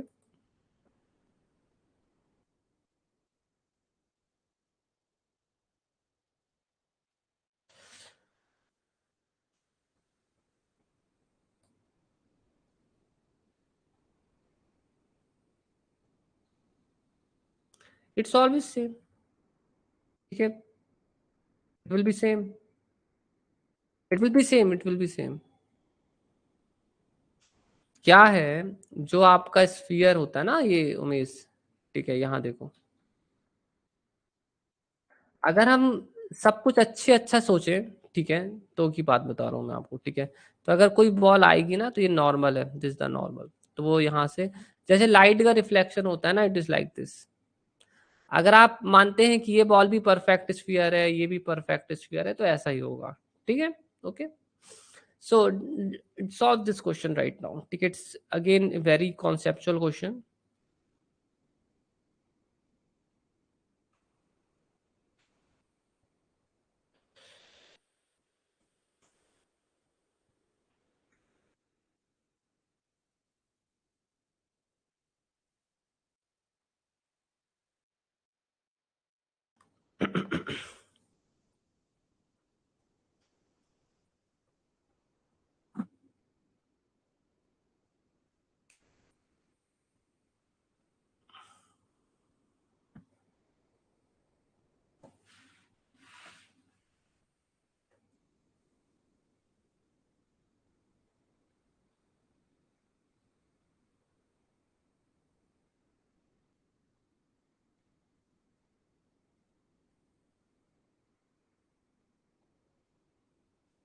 Again A विद्युत। ठीक है, और बाकी बच्चों का क्या आ रहा है?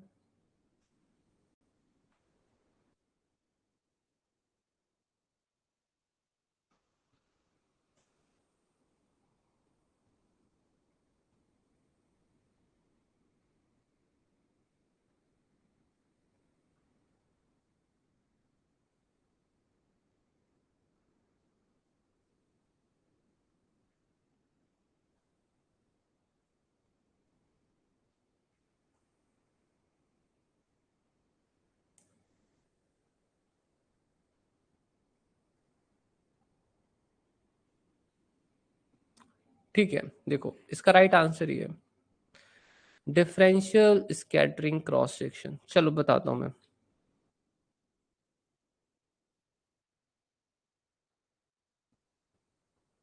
देखो डिफरेंशियल स्कैटरिंग क्रॉस सेक्शन का फॉर्मूला होता है, जैसे कि अभी आपको पता है, ठीक है, D sigma upon D omega B sine theta D B upon D theta. ठीक है, so what I am going to do, I am just going to write one upon sine theta. अभी हमने b की value निकाली थी, आप याद करो, देखो ये निकली थी b की वैल्यू r cos थीटा, है ना, so it's r cos theta. तो I will just put the value r cos theta, ठीक है, d upon D theta r cos theta. ठीक है, so it will become r cos theta sin theta dot r। ठीक है, one second, anything I did any mistake? अच्छा, theta upon two, very good, good good good, मिल गया मिल गया। I understood where I did a mistake. ठीक है, I got my mistake. Okay, so R upon sine theta, ठीक है, cos theta by two. कोई हैंड रेस किया है, कोई बड़ा मिस्टेक कर दिया है मैंने? ठीक है, okay, no hand raise no. ठीक है, ये आपका हो जाएगा माइनस, तो ये तो मॉड लगा है, तो ये हमारा हो जाएगा कॉस का हो जाएगा साइन थीटा वन टू, और ये हमारा हो जाएगा 1/2। ठीक है, इतना कुछ हमको मिल रहा है बच्चों, तो इससे तो लग रहा है कि अब सॉल्व करना पड़ेगा। हम्म, देखो, सो ये हमारा हो रहा है R square upon sine theta. ठीक है, और यहाँ पर है, हम टू कर देते हैं, two sine theta by two cos theta by two. ठीक है, और ये कर देते हो फोर, यहाँ कर दो फोर। ठीक है, और ये आपका हो जाएगा आर स्क्वायर, ये दोनों कट जाएंगे, these two will cut each other, क्योंकि इसकी वैल्यू साइन थीटा ही होती है। ठीक है, सो ये हो गया हमारा R square upon four. Did you got it? देखो बच्चों, समझ में आ गया आपको? ठीक है, गुड। अब नेक्स्ट क्वेश्चन करूं, ठीक है, इसके बाद एक और क्वेश्चन करूं। देखो कितने सारे कॉन्सेप्ट क्लियर हो गए, है ना। अभी जहां आप लोगों को स्कैटरिंग लग रहा था बोझ जैसे कि ये होती क्या है क्या नहीं होती, तो सबसे पहले तो फंडामेंटली क्लियर हो गया, है ना। सबसे पहले तो फंडामेंटल क्लियर करना जरूरी होता है।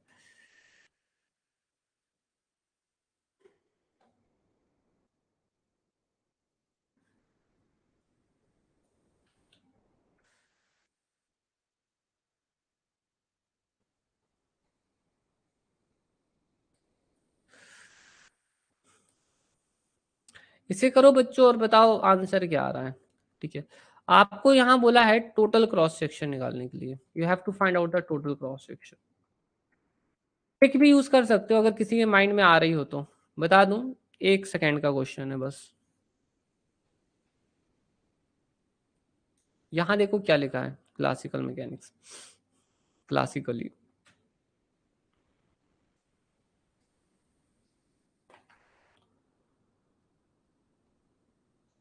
Okay, good good.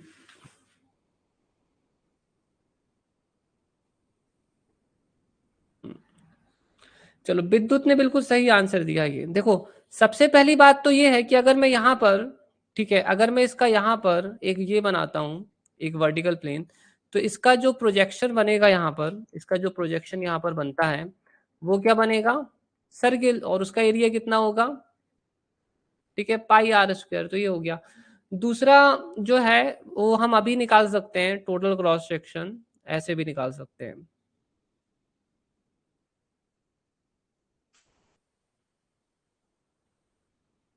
ठीक है, आप इस फॉर्मूले से भी निकाल सकते हो, तो मैं इससे भी निकाल कर बता देता हूँ। 0 से पाई, 0 से 2 pi R square upon 4 sine theta D theta d5। तो आपका ये क्या है, बाहर आ जाएगा r² / 4।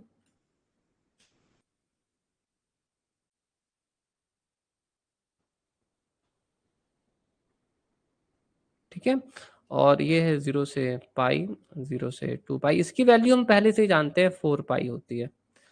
ठीक है, r² / 4, 4 pi, so it is equals to pi r²। Got it? समझ में आ गया सभी लोगों को? देखो, is that clear to you? तो आप तो डायरेक्टली भी निकाल सकते हो, क्योंकि तो क्लासिकल है, क्लासिकल क्रॉस सेक्शन तो डायरेक्टली आ जाता है। ठीक है, समझ में आ गया? ठीक है, अब देखो, अब अपन अब ये जानेंगे कि क्वांटम मैकेनिक्स में स्कैटरिंग कैसे होती है।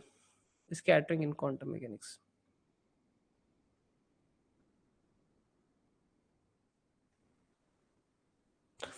बच्चों क्या है, अब मेरी बात समझना। दरअसल स्कैटरिंग तो वैसे ही होती है जैसे वो क्लासिकल में हो या वो क्वांटम में हो। ठीक है, स्कैटरिंग का मतलब तो वही होता है। ये बात अलग है कि क्वांटम मैकेनिकली उसकी स्टडी डिफरेंट होती है। अब क्या होता है कि क्वांटम मैकेनिक्स में अगर हम उसको एनालाइज करें तो हमारा जो पार्टिकल है, इंसिडेंट पार्टिकल, ये वेव के फॉर्म में आ रहा है। यहाँ पर पार्टिकल जो है प्रोटॉन, ठीक है, वो ये रखा हुआ है। ठीक है, यहाँ से पार्टिकल ऐसे आएगा, ठीक है, और ऐसे स्कैटर हो जाएगा। तो इसका एक इंसिडेंट वेव फंक्शन होगा, एक स्कैटर्ड वेव फंक्शन होगा, राइट, लाइक दिस। तो हमें स्टडी ऐसे करनी पड़ती है। यूजली हम स्कैटरिंग वाली प्रोसीजर में क्या करते हैं, हम ये मानते हैं कि हमारा जो टारगेट है वो काफी हैवी है ना। तो जैसे हाइड्रोजन वाले केस में क्या हुआ था, हाइड्रोजन वाले केस में हमने क्या किया था कि बेसिकली हमने ये मान लिया था कि प्रोटॉन काफी हैवी है। ठीक है, तो इलेक्ट्रॉन कहाँ घूम रहा है, प्रोटॉन का के पोटेंशियल पर घूम रहा है। तो हम भी यहाँ पर यही मान लेते हैं कि हमारा यहाँ जो टारगेट है काफी हैवी है, और जो जो इंसिडेंट पार्टिकल है वो बेसिकली इसके पोटेंशियल पर घूम रहा है, और वो इसी पोटेंशियल से क्या होगा, स्कैटर होगा। ठीक है, ये हम मान लेते हैं स्कैटरिंग इन क्वांटम मैकेनिक्स में। ठीक है, this is what we assume. ठीक है, एक बार मैं फिर से बता देता हूँ कि क्या हो रहा है। ठीक है, यहाँ देखो क्या होता है, बेसिकली ये हमारा इंसिडेंट पार्टिकल होता है। ठीक है, ये हमारा टारगेट पार्टिकल होता है। ठीक है, ध्यान से सुनना, this is the target particle. अब ये पार्टिकल और इन दोनों पार्टिकल्स के बीच में डेफिनेट सी बात है, एक पोटेंशियल है जो कि सेंट्रल पोटेंशियल हो सकता है, right, like this, it can be like this. ठीक है, it may depend on this kind of thing. तो जब पार्टिकल्स इन दो पोटेंशियल, ऐसे पोटेंशियल पर घूमता है, तो यहाँ जो फोर्स होगा वो भी सेंट्रल फोर्स होगा। तो हम इस टू बॉडी प्रॉब्लम को वन बॉडी प्रॉब्लम में कन्वर्ट कर सकते हैं, है ना। टू बॉडी प्रॉब्लम को वन बॉडी प्रॉब्लम में कन्वर्ट कर देते हैं। जहां पर हमारे पास दो पार्टिकल्स हैं तो हम इसकी मदद से एक सिंगल पार्टिकल में कन्वर्ट कर सकते हैं, जिसे हम कहते हैं रिड्यूस्ड मास। और यहाँ पर मान लीजिए इसका मास m2 है, इसका मास m1 है। और आप लोगों ने एक केस पढ़ा है कि जब आपका m1 बहुत ज्यादा हल्का हो और m2 बहुत भारी हो, तो रिड्यूस्ड मास खुद एक्चुअली में m1 के मास के बराबर हो जाता है। Did you understood this? ये हमने ऑलरेडी पढ़ा था, आपको याद होगा, हाइड्रोजन एटम के केस में मैंने पढ़ाया था आप लोग को। ठीक है, तो दरअसल एक्चुअली में क्या होता है कि हम सबसे पहले सोचते हैं कि हम इसके लिए स्क्रूटिंगर इक्वेशन सॉल्व करेंगे, मतलब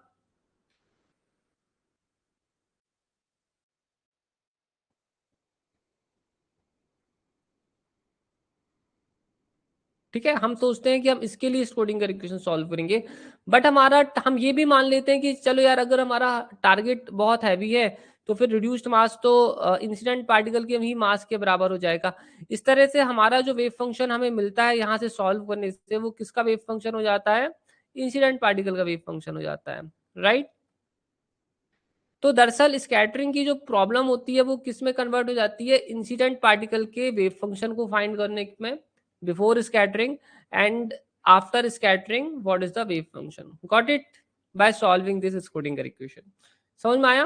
तो स्कैटरिंग की जो प्रॉब्लम होती है वो किस में कन्वर्ट हो जाती है कि इंसिडेंट पार्टिकल का वेव फंक्शन स्कैटरिंग के पहले क्या था, और उसी पार्टिकल का वेव फंक्शन स्कैटरिंग के बाद कैसा होता। समझ में आया? तो हमारी जो एक्चुअल प्रॉब्लम होती है वो इसमें कन्वर्ट हो जाती है। ठीक है, तो हम यहाँ पर क्या करते हैं, क्योंकि हमारे पार्टिकल्स लाइटर हैं, they have very small mass, they behave like wave. ठीक है, इसलिए हमें यहाँ पर वेव फंक्शन और स्क्रोडिंगर इक्वेशन के साथ डील करना पड़ता है। ठीक है, गॉट इट स्टूडेंट्स? मुझे थोड़ा कमेंट कर देना।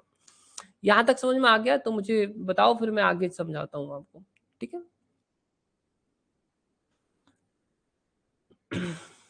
सभी लोग जल्दी बता देना, ठीक है।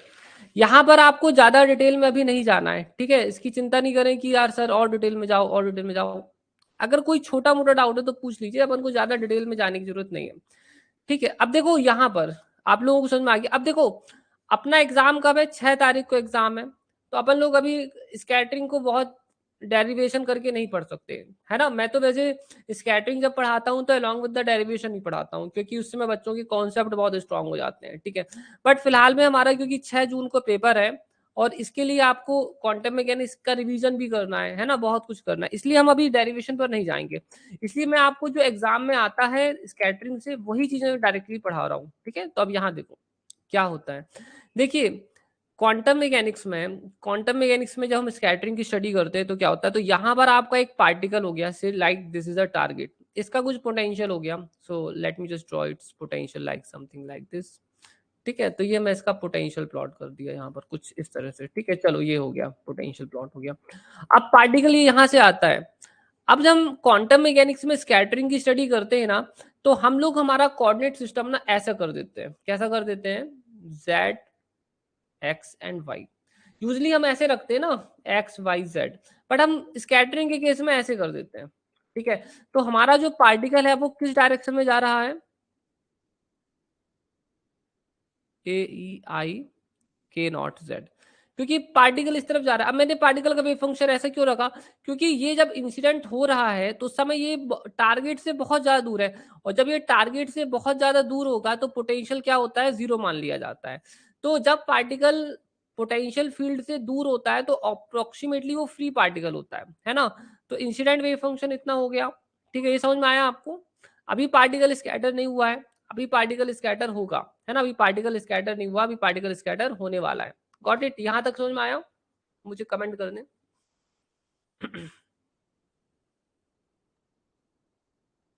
जल्दी से, ठीक है, बी फास्ट।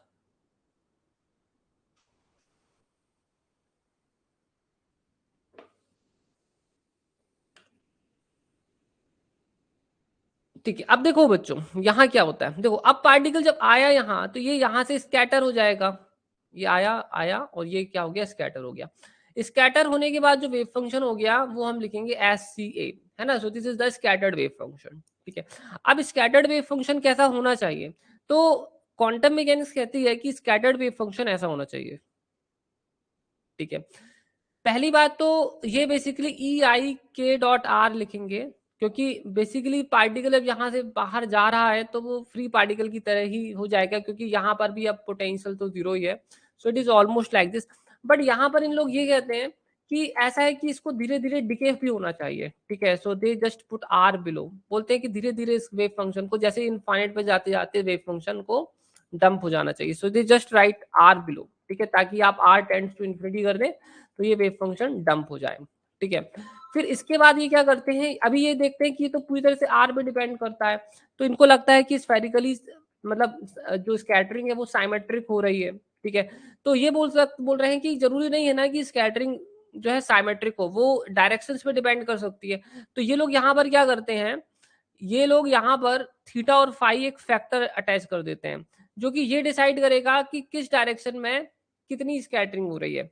हो सकता है किसी डायरेक्शन में ज्यादा स्कैटरिंग हो रही हो, किसी डायरेक्शन में कम स्कैटरिंग हो रही हो, आप समझ रहे हो सकता है किसी डायरेक्शन में कम स्कैटरिंग हो रही हो, किसी डायरेक्शन में ज्यादा स्कैटरिंग हो रही हो, ऐसा हो सकता है, ठीक है। It may be possible.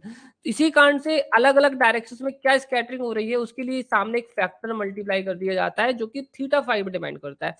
और इसके सामने एक और फैक्टर आ जाएगा जिसे हम कहते हैं ए, जो कि कुछ नहीं है, नॉर्मलाइजेशन कांस्टेंट है, ठीक है।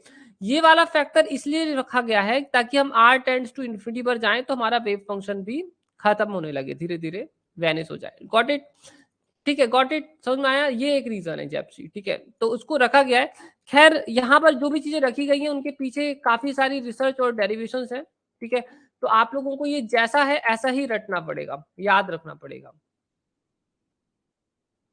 उमेश, एज इट इज याद रखना पड़ेगा। इसमें ये तो बहुत बड़ा क्वेश्चन है आपने जो पूछा है, लिखने में छोटा सा है why not R square, but इसके पीछे बहुत सारी चीजें हैं, ठीक है।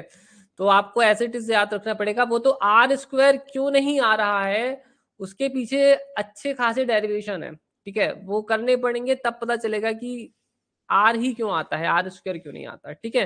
तो फिलहाल में उसके लिए आपको स्क्रोडिंगर इक्वेशन सॉल्व करना पड़ेगा, ठीक है। तो अपन अभी उस कंडीशन में नहीं है कि हम स्क्रोडिंगर इक्वेशन यहाँ सॉल्व करें, ठीक है, because that is too long.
बच्चों मेरी आवाज आ रही है क्या अभी, अब ठीक है?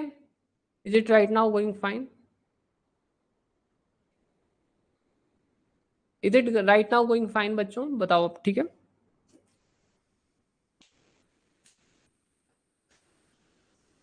क्लियर, ओके, सी। सो स्टूडेंट्स अब यहाँ पर चीजों को थोड़ा समझना है, ठीक है। Now try to learn the things here, see. Clear ना?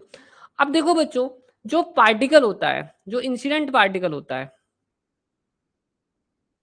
जो कि ये यहाँ जा रहा है, ठीक है, इंसिडेंट पार्टिकल, ये टारगेट है। तो पार्टिकल टारगेट से स्कैटर हो गया, ठीक है, स्कैटर। अब हमें तो नहीं मालूम ना कि पार्टिकल इंसिडेंट है या स्कैटर्ड है। तो पार्टिकल इस स्टेट में है या पार्टिकल इस स्टेट में है, हमें तो नहीं मालूम। तो जो टोटल वेव फंक्शन होता है ना बच्चों, वो सुपर पोजिशन हो जाता है, ठीक है। और ये एग्जाम में पूछा भी जाता है कि during scattering what is the wave function.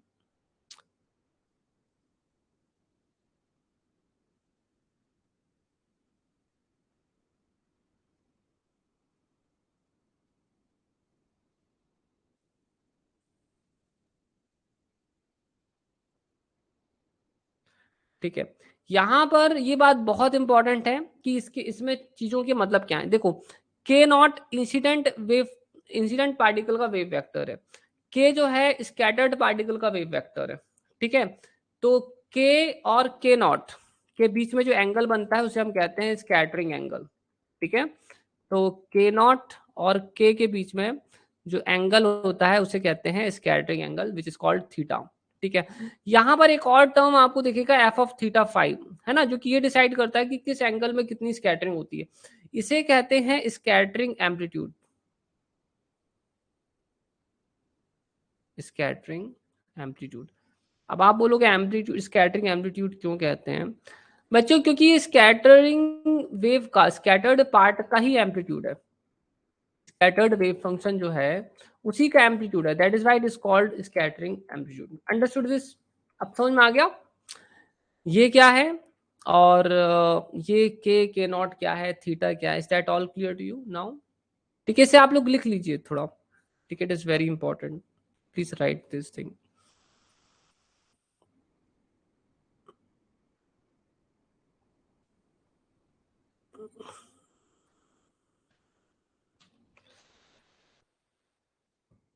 इसे लिख लें और जल्दी मुझे कमेंट करके बता दें।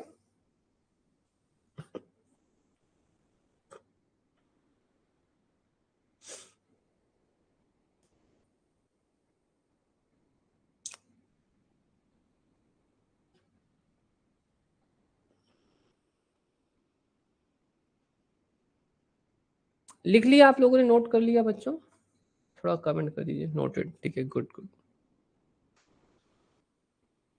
सो वेरी गुड।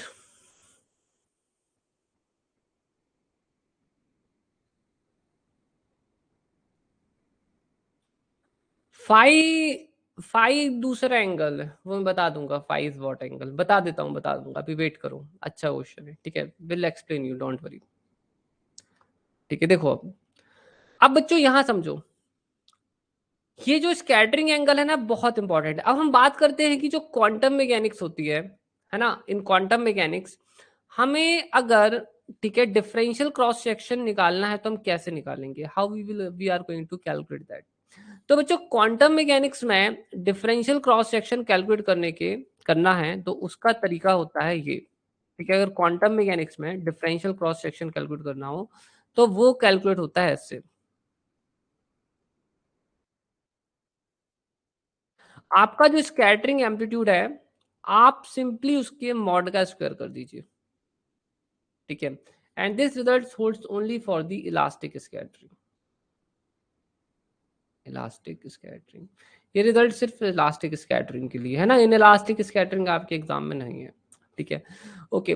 सो बाकी जेटली की बुक में इलास्टिक स्कैटरिंग के लिए भी रिजल्ट दिया हुआ है। ठीक है, सो क्वांटम मैकेनिक्स ये कहता है कि आपका, ये हम प्रूव कर सकते हैं, it's not difficult to prove this relationship. ठीक है, इट्स वेरी इजी, बट अभी नहीं कर रहे हैं। ठीक है, आपको रिजल्ट याद रखना ही पड़ेगा। ठीक है, तो क्वांटम मैकेनिक्स कहती है कि जो डिफरेंशियल क्रॉस सेक्शन होता है वो किस पे डिपेंड करता है, वो स्कैटरिंग एम्पलीट्यूड के मॉड के स्क्वायर के ऊपर डिपेंड करता है।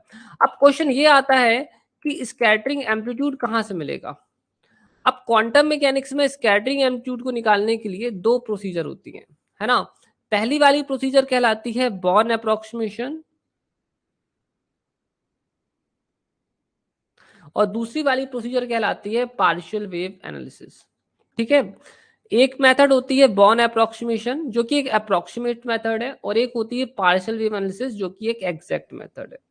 ठीक है, मतलब एकदम करेक्ट मेथड है, इसमें कोई अप्रोक्सीमेशन नहीं है, बिल्कुल एक्यूरेट आंसर देता है। हालांकि ठीक है, कुछ अप्रोक्सीमेशन वहां भी लगे होते हैं, but don't worry about that right now. ठीक है, तो हमारे पास दो तरीके हैं, बॉर्न अप्रोक्सीमेशन और पार्शियल वेव एनालिसिस। तो अब पार्शियल वेव एनालिसिस में और बॉर्न अप्रोक्सीमेशन में आखिर डिफरेंसेस क्या है, देखो मैं बताता हूँ। बॉर्न अप्रोक्सीमेशन कब कौन सा मेथड यूज किया जाता है, एंड पार्शियल वेव एनालिसिस, दोनों पढ़ने पड़ेंगे, दोनों एग्जाम में आते हैं। वेव एनालिसिस, देखो जो बॉर्न अप्रोक्सीमेशन है बच्चों, वो सिर्फ तभी यूज किया जा सकता है जब हमारा स्कैटरिंग पोटेंशियल क्या होता है, वीक होता है। जब हमारा पोटेंशियल वीक होता है, आप इसमें you don't have to worry about the strength of the potential, you can use the partial wave analysis whatsoever is the potential। तो इसमें you don't have to worry, potential के बारे में कोई चिंता करने की जरूरत नहीं है। ठीक है, any potential,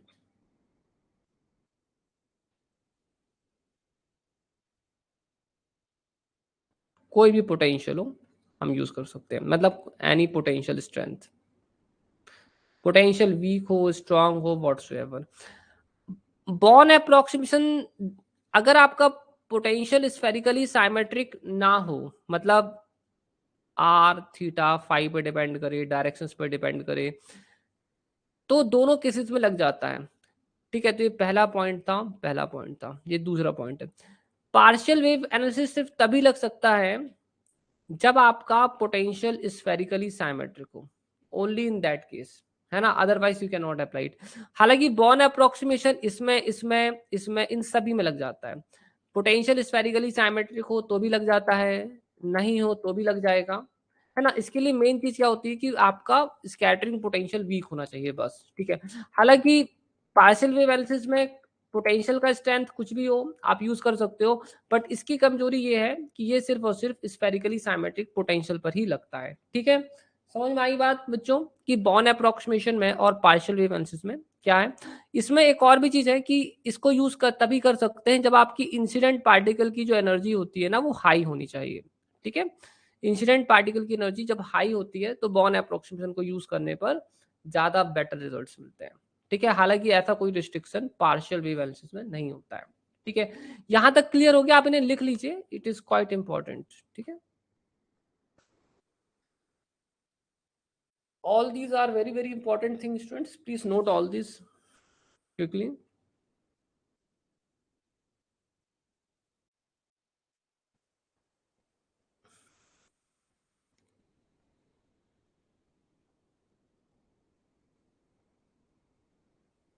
Once you write, let me know.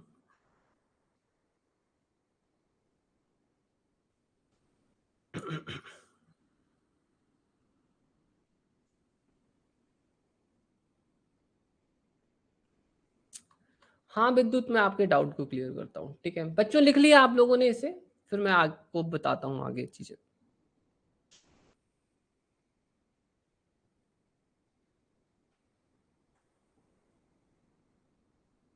Once you have noted, please let me know.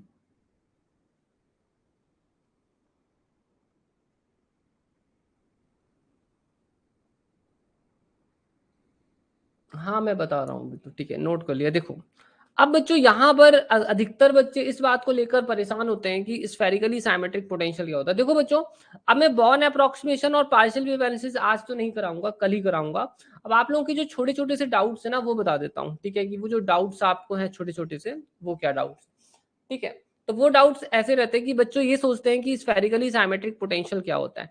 बच्चों अगर आपका पोटेंशियल सिर्फ आर पे डिपेंड करता है, मतलब आर वेक्टर के सिर्फ मैग्नीट्यूड पे डिपेंड करता है, तो वो आपका स्फेरिकली साइमेट्रिक हो जाता है। इसकी कैटेगरी में आपका जीरो पोटेंशियल भी है, वो भी इसी में आता है, कांस्टेंट पोटेंशियल वो भी इसी में आता है, और अगर कोई पोटेंशियल, ठीक है, सिर्फ आर पे डिपेंड करता है तो भी आता है।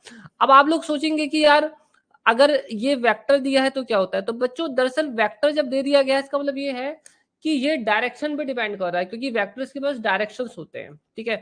या जब हम ऐसे लिखते हैं आर थीटा फाई, तो इसका मतलब ये भी है कि वो अलग अलग डायरेक्शंस पर अलग अलग है। तो इन जनरल क्या होता है कि ये बेसिकली तो स्फेरिकली साइमेट्रिक भी हो सकता है, ठीक है, बट इसमें पॉइंट ये होता है बच्चों, इसका पॉइंट ये है कि इन जनरल इसको स्फेरिकली साइमेट्रिक पोटेंशियल नहीं लिया जाता है, ठीक है। तो ध्यान रखना, क्योंकि इसमें ऊपर डायरेक्शन है, तो अगर पोटेंशियल पर डायरेक्शन का इन्वॉल्वमेंट आ गया है, so it will not depend on the, so it is not the spherically symmetric potential. Yeah, right. अगर there is a vector, so in general it is not the spherically symmetric potential, ठीक है, अगर यहाँ vector है तो, है ना, अगर यहाँ वेक्टर है तो आप पार्शियल वेव एनालिसिस सिर्फ इस केस में यूज कर सकते हो, ठीक है। तो ये डाउट तो क्लियर हो गया। अब बात करते हैं कि जब स्कैटरिंग स्फेरिकली साइमेट्रिक पोटेंशियल से होती है तो होता क्या है, ठीक है। तो बच्चों देखो, अगर स्कैटरिंग स्फेरिकली साइमेट्रिक पोटेंशियल से होती है तो होता क्या है, तो सबसे पहले ये देखो कि स्फेरिकली साइमेट्रिक पोटेंशियल होता कैसा है। तो ये है आपका स्फेरिकली साइमेट्रिक पोटेंशियल। देखो स्फेरिकली साइमेट्रिक पोटेंशियल में क्या होता है कि एक डेफिनेट दूरी पर हर जगह पर v की वैल्यू सेम रहेगी। Are you getting me? हर जगह पर v की वैल्यू सेम रहेगी, क्योंकि हर जगह पर रेडियस सेम है, और हर जगह पर अगर रेडियस सेम है तो हर जगह पर सेम रहेगी।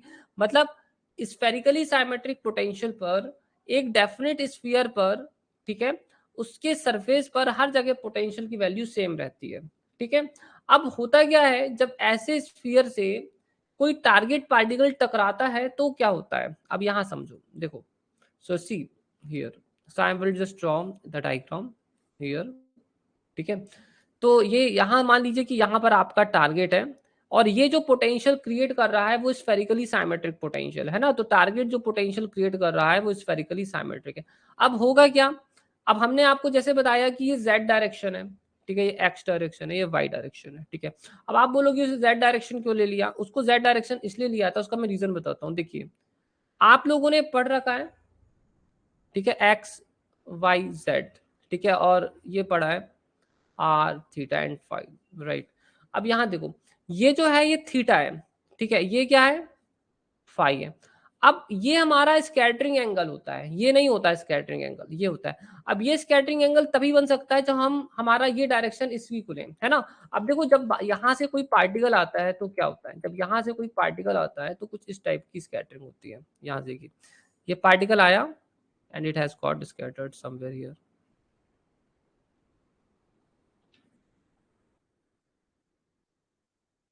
हो गया इस तरह से स्कैटर। और अब आप देखोगे कि ये जब स्कैटर हुआ, so it has made some angle theta. तो इसको हम जेड डायरेक्शन ले रहे हैं तभी तो हम ले सकते हैं एंगल थीटा, आप समझ रहे हो। देखो यहाँ पर एंगल थीटा हमेशा जेड डायरेक्शन के साथ ही बनता है, ठीक है। तो मेरे ख्याल से अब आपको समझ में आ गया होगा कि इसको जेड डायरेक्शन क्यों लिया गया है ना। अब आप यहाँ देखिए, अब ये इसके नीचे मैं यहाँ बनाता हूँ। अब क्योंकि ये पोटेंशियल स्फेरिकली साइमेट्रिक है तो नीचे भी बिल्कुल सेम टाइप की स्कैटरिंग होगी, राइट।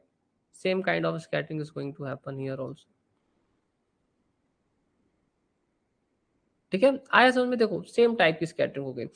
तो यहाँ पर स्कैटरिंग कुछ ऐसे होती है जो फाई इंडिपेंडेंट हो जाती है ना। तो यहाँ पर ना ये जो है, मान लीजिए यहाँ पर कोई एंगल है, ठीक है, सपोज दैट, सो मैं पहले तो मैं ये बता दूं कि अगर पोटेंशियल स्फेरिकली सिमेट्रिक होता है ना, तो scattering becomes phi independent, scattering becomes phi independent. तो स्कैटरिंग ना एंगल फाई पे डिपेंड नहीं करती, so scattering becomes phi independent, completely it becomes phi independent, ठीक है। फाई फिर नहीं दिखाई देगा इक्वेशंस पर, ठीक है। अगर पोटेंशियल, अगर स्कैटरिंग पोटेंशियल ये होता है, ठीक है, तो अब देखो आप देख सकते हो, मैं यहाँ पर एक सेपरेट डायग्राम बनाता हूँ यहाँ चीजों को समझाने के लिए, 1 सेकेंड। जैसे कि मेरे साथ क्या हुआ, मेरा ये था z डायरेक्शन, यहाँ से एक यहाँ पर टारगेट रखा हुआ है, ये यहाँ आया और ये ऐसे स्कैटर हो गया, it has came, it has got scattered। देखो यहाँ पर पार्टिकल है, तो ये एंगल तो थीटा बन गया, इसमें तो कोई शक नहीं है। अब आपको ये समझना है कि फाई एंगल कहाँ बनता है, that is X, this is Y, ठीक है। तो देखो इसका प्रोजेक्शन आप लोगे इस प्लेन में, ठीक है, और यहाँ से आप एक एक्सिस ड्रॉ कर लो यहाँ ऐसी, तो ये जो एंगल यहाँ बनता है दैट इज फाई, ठीक है। तो फाई एंगल का स्कैटरिंग के केस में कोई रोल ही नहीं रह जाता है, समझ रहे हो आप? नहीं नहीं, पॉज नहीं है, नो पॉज, ठीक है। अभी देखो थोड़ा सा, अभी क्लियर है क्या? अभी पॉज हुआ था बट ठीक हो गया, देखो अब, is it right now fine? अभी ठीक चल रहा है? बच्चों बताना थोड़ा।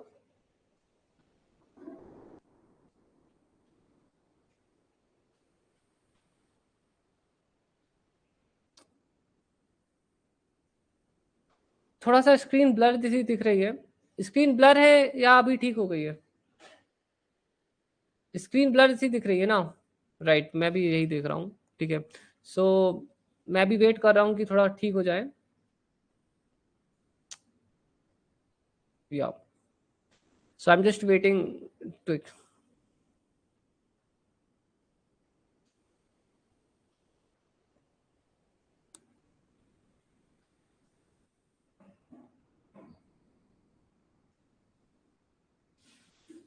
ठीक है। I think still it is blur, okay, still blur है, ठीक है। स्टूडेंट्स अब एक काम करते हैं, अब अपन बाकी इसे कल डिस्कस कर लेंगे, ठीक है। Remaining I think we should discuss tomorrow, क्योंकि आज नेट भी सही ढंग से चल नहीं रहा है, ठीक है, ठीक है, क्योंकि अब स्क्रीन भी ब्लर हो गई है, अब ये ठीक हो भी नहीं रही है, ठीक है बच्चों। तो अपन अब बाकी कल डिस्कस कर लेते हैं, ठीक है। Remaining things we will discuss tomorrow, ठीक है बच्चों। ये स्फेरिकली साइमेट्रिक पोटेंशियल वाला कॉन्सेप्ट भी मैं आपको कल बता दूंगा, ठीक है, अच्छी तरह से। आज तो जितना बता दिया तो ठीक है, ठीक है, बाकी मैं कल बता दूंगा।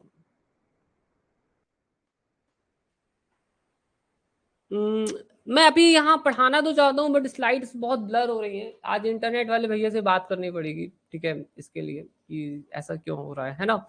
तो अपन उनसे बात कर लेंगे, बाकी ठीक है, आई होप सो कल ही ठीक रहेगा, आप कंटिन्यू करना है ना, ठीक है। टेक केयर बच्चों, बाय बाय, ठीक है। जोश्री कल डिस्कस करते हैं डाउट्स, ठीक है, क्योंकि नेट प्रॉब्लम भी चल रहा है थोड़ा, कल भी नेट प्रॉब्लम चल रहा था, इसी कारण से मैं वो नहीं कर पाया कल, what I should say, assignments नहीं दे पाया आप लोगों को। Okay bye then, take care, bye, bye bye बच्चों, बाय।